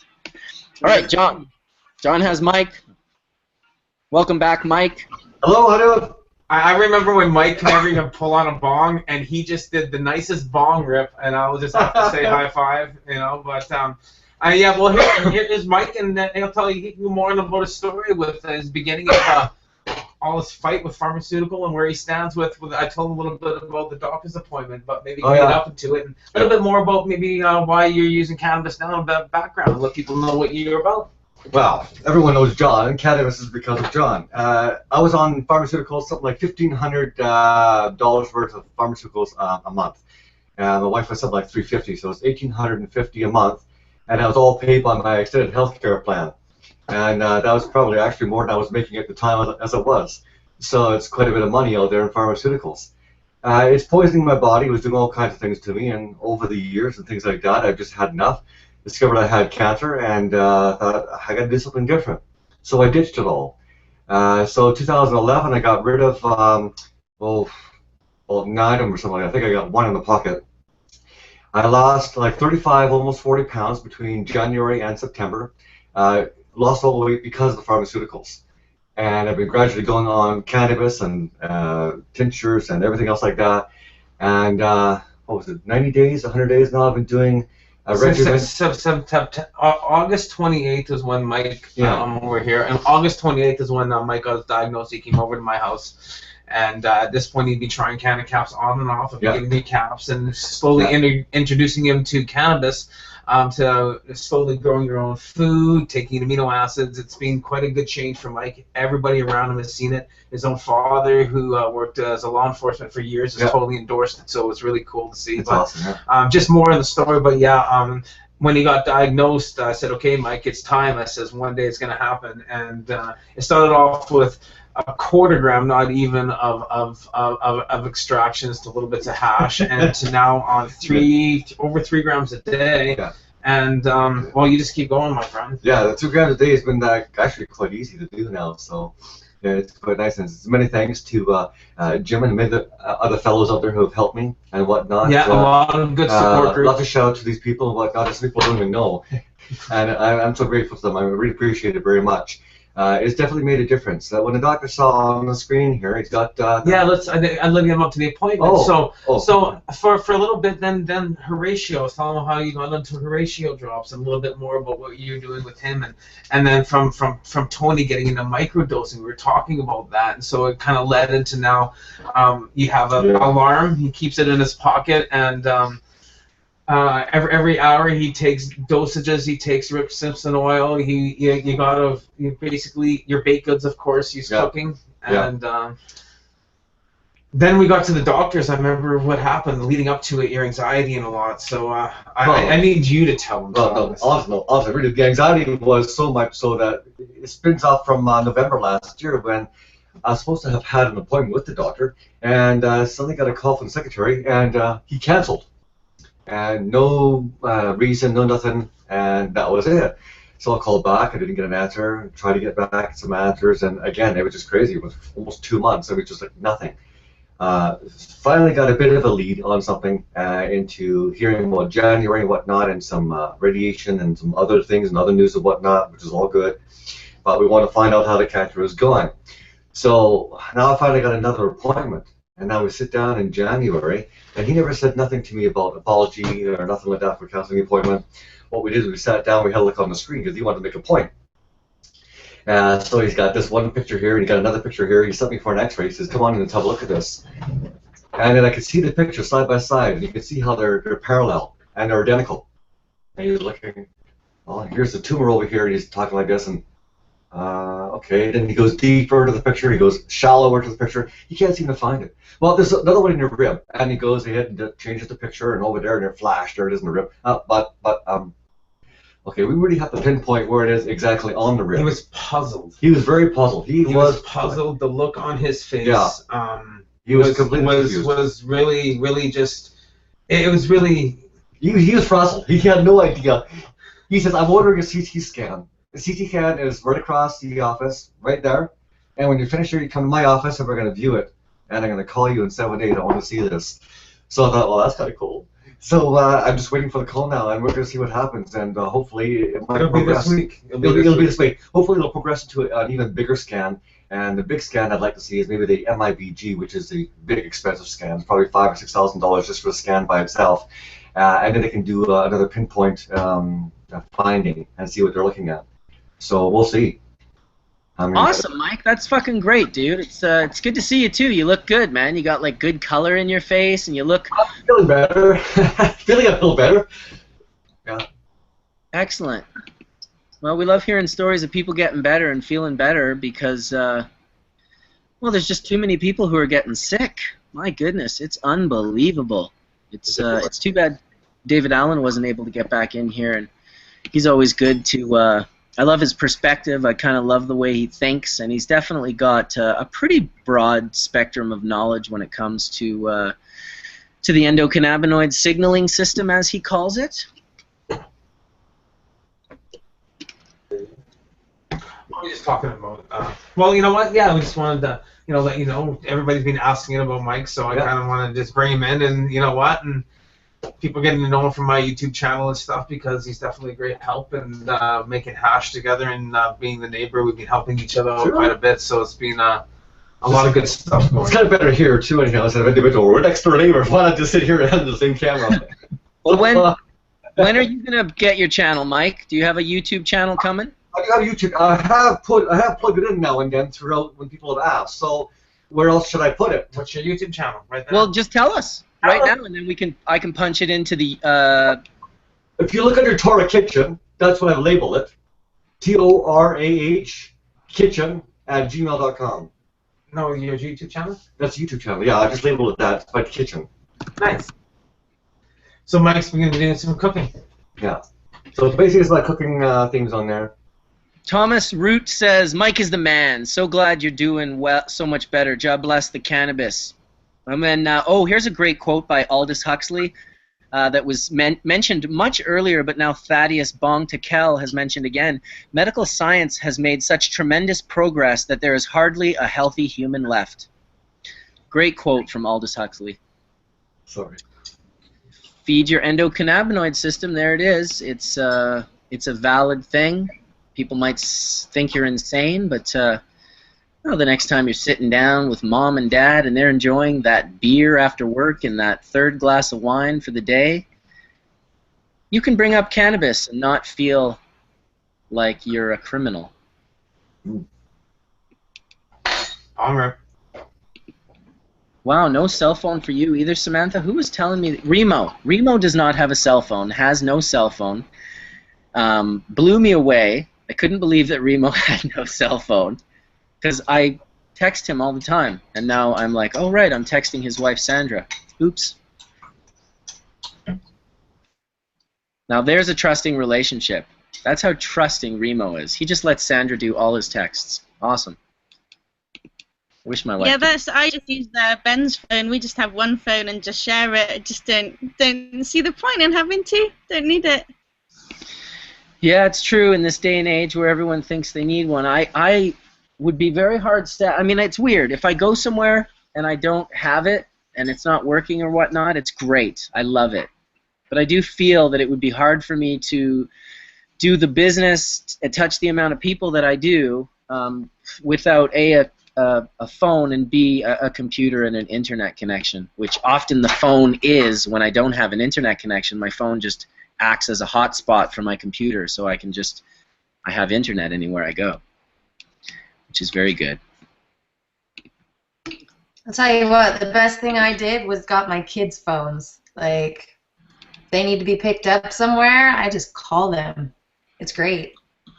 Yeah, it's pretty nice. It's kind of insane. I'm going through it with my own eldest child right now with the phone. It's great because we can call her and she can text us, and I was just telling her the other day as I dropped her off into the city that if she ever had any worries whatsoever, she could literally text me 911 and I would literally come right to her location, because we had this whole conversation about the Find My Phone app and she turned hers off.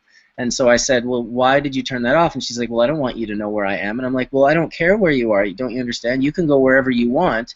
I only want to know where you are if I need to know, or if you lose your phone, that we can find it. So she was kind of like, oh, okay, yeah, because I don't follow her around and tell her that, hey, I don't want you at this mall, or I don't want you at that movie theater. She has complete freedom to do what she wants. I feel that we gave her enough skills in life that she can go out and make the right choices. Yet she's a young teenage girl who still it has to be protected to a degree. Absolutely. The best part about my children's phone is it automatically gets them to do what they're asked. So if their chores aren't done, I'm taking your phone. It's done. 10 minutes, it's done.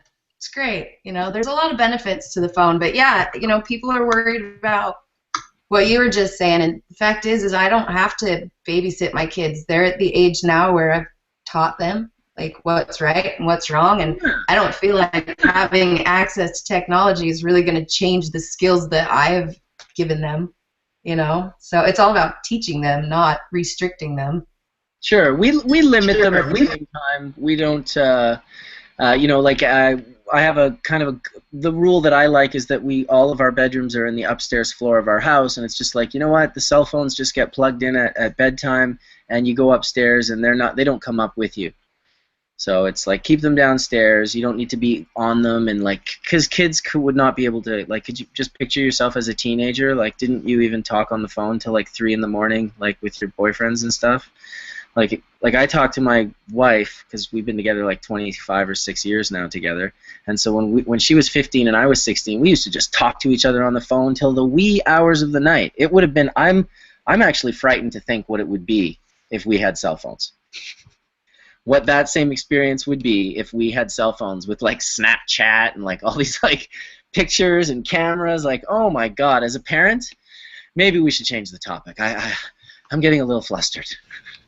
Yeah, I was going to say use phones of my hash. What's that, Johnny B?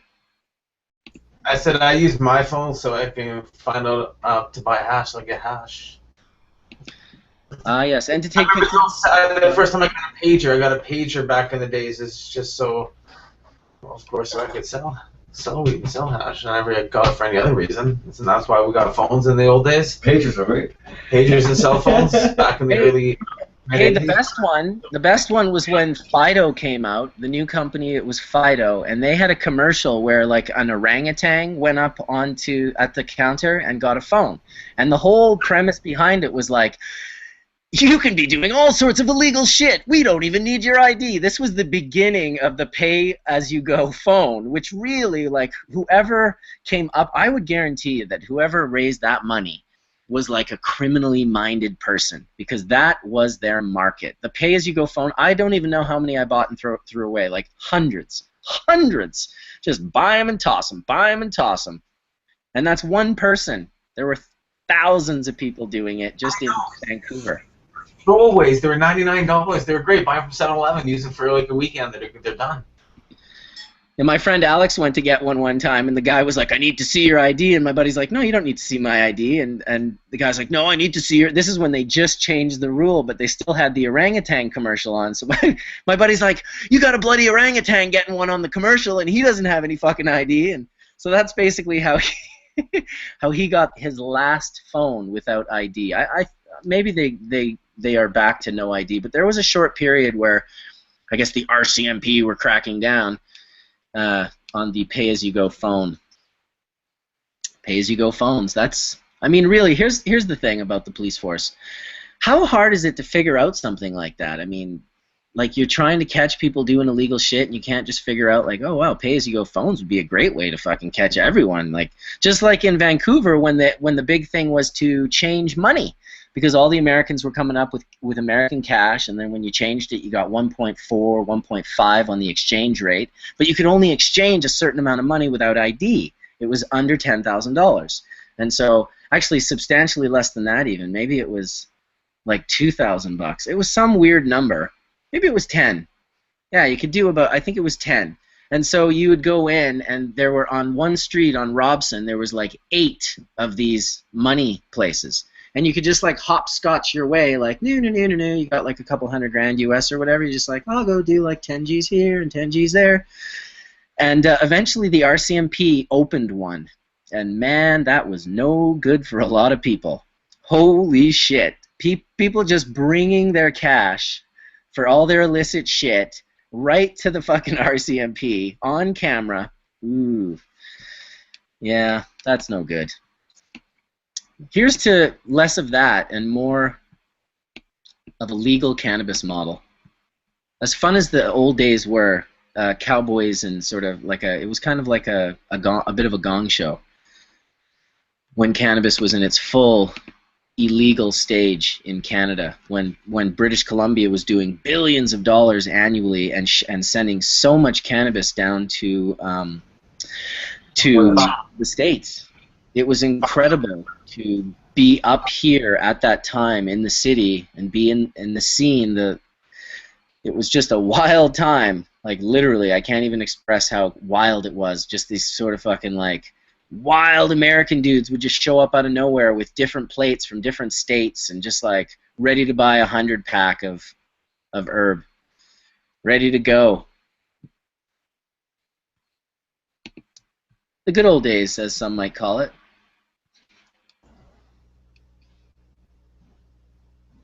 Oh, there's the little one. Our second little one in Hash Church today. Welcome to the congregation. Say hi. Hi. What's up? I like your dress. Very, very nice. Very nice. Thanks. Thanks. Most welcome.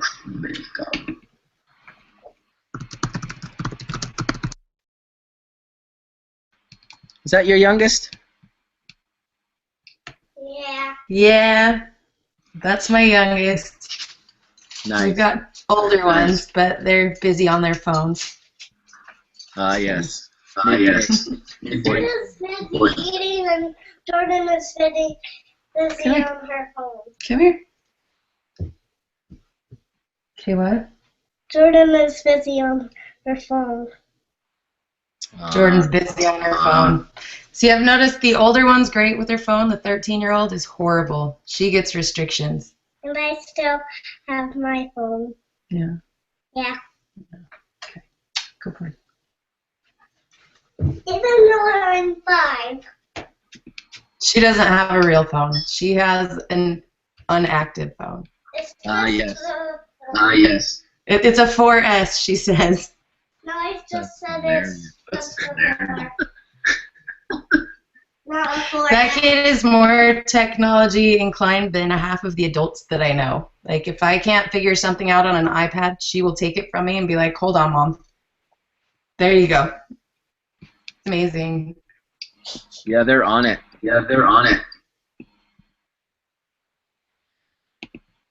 Well, almost at an end here for the day. Hash Church, I'm going to get myself up the mountain for a few runs and get my cardiovascular going because, you know, cannabis has its medicinal properties, but I think that being active and getting your blood flowing is also very, very good. Of course, the inspiration and the fresh mountain air, I personally can't get enough of it, so I will bid you all a farewell for this episode 17 of Hash Church, and thank everyone for coming out. Thank Todd and Aaron, who were in earlier, and Rick and Ramon and Horatio and Jen and Mike and Johnny B, and Samantha and Ben, Tony V, as always, thanks for coming, buddy. And thank Devin for once again letting me host a Hash Church here starting at 9 a.m. in the morning while all his roommates are still sleeping, and I'm just like yelling and taking bong rips, and I do appreciate it, brother. Anytime. Give thanks. Well, thanks for tuning in, everyone, and tune in next week where we'll have many of the regulars, but we're also going to have a visit from Chester, who's coming in with Cadence, the young girl with epilepsy. And she's got a very powerful story, so you'll definitely want to tune in for that. Have a great day, everyone. Peace. Happy puffin'.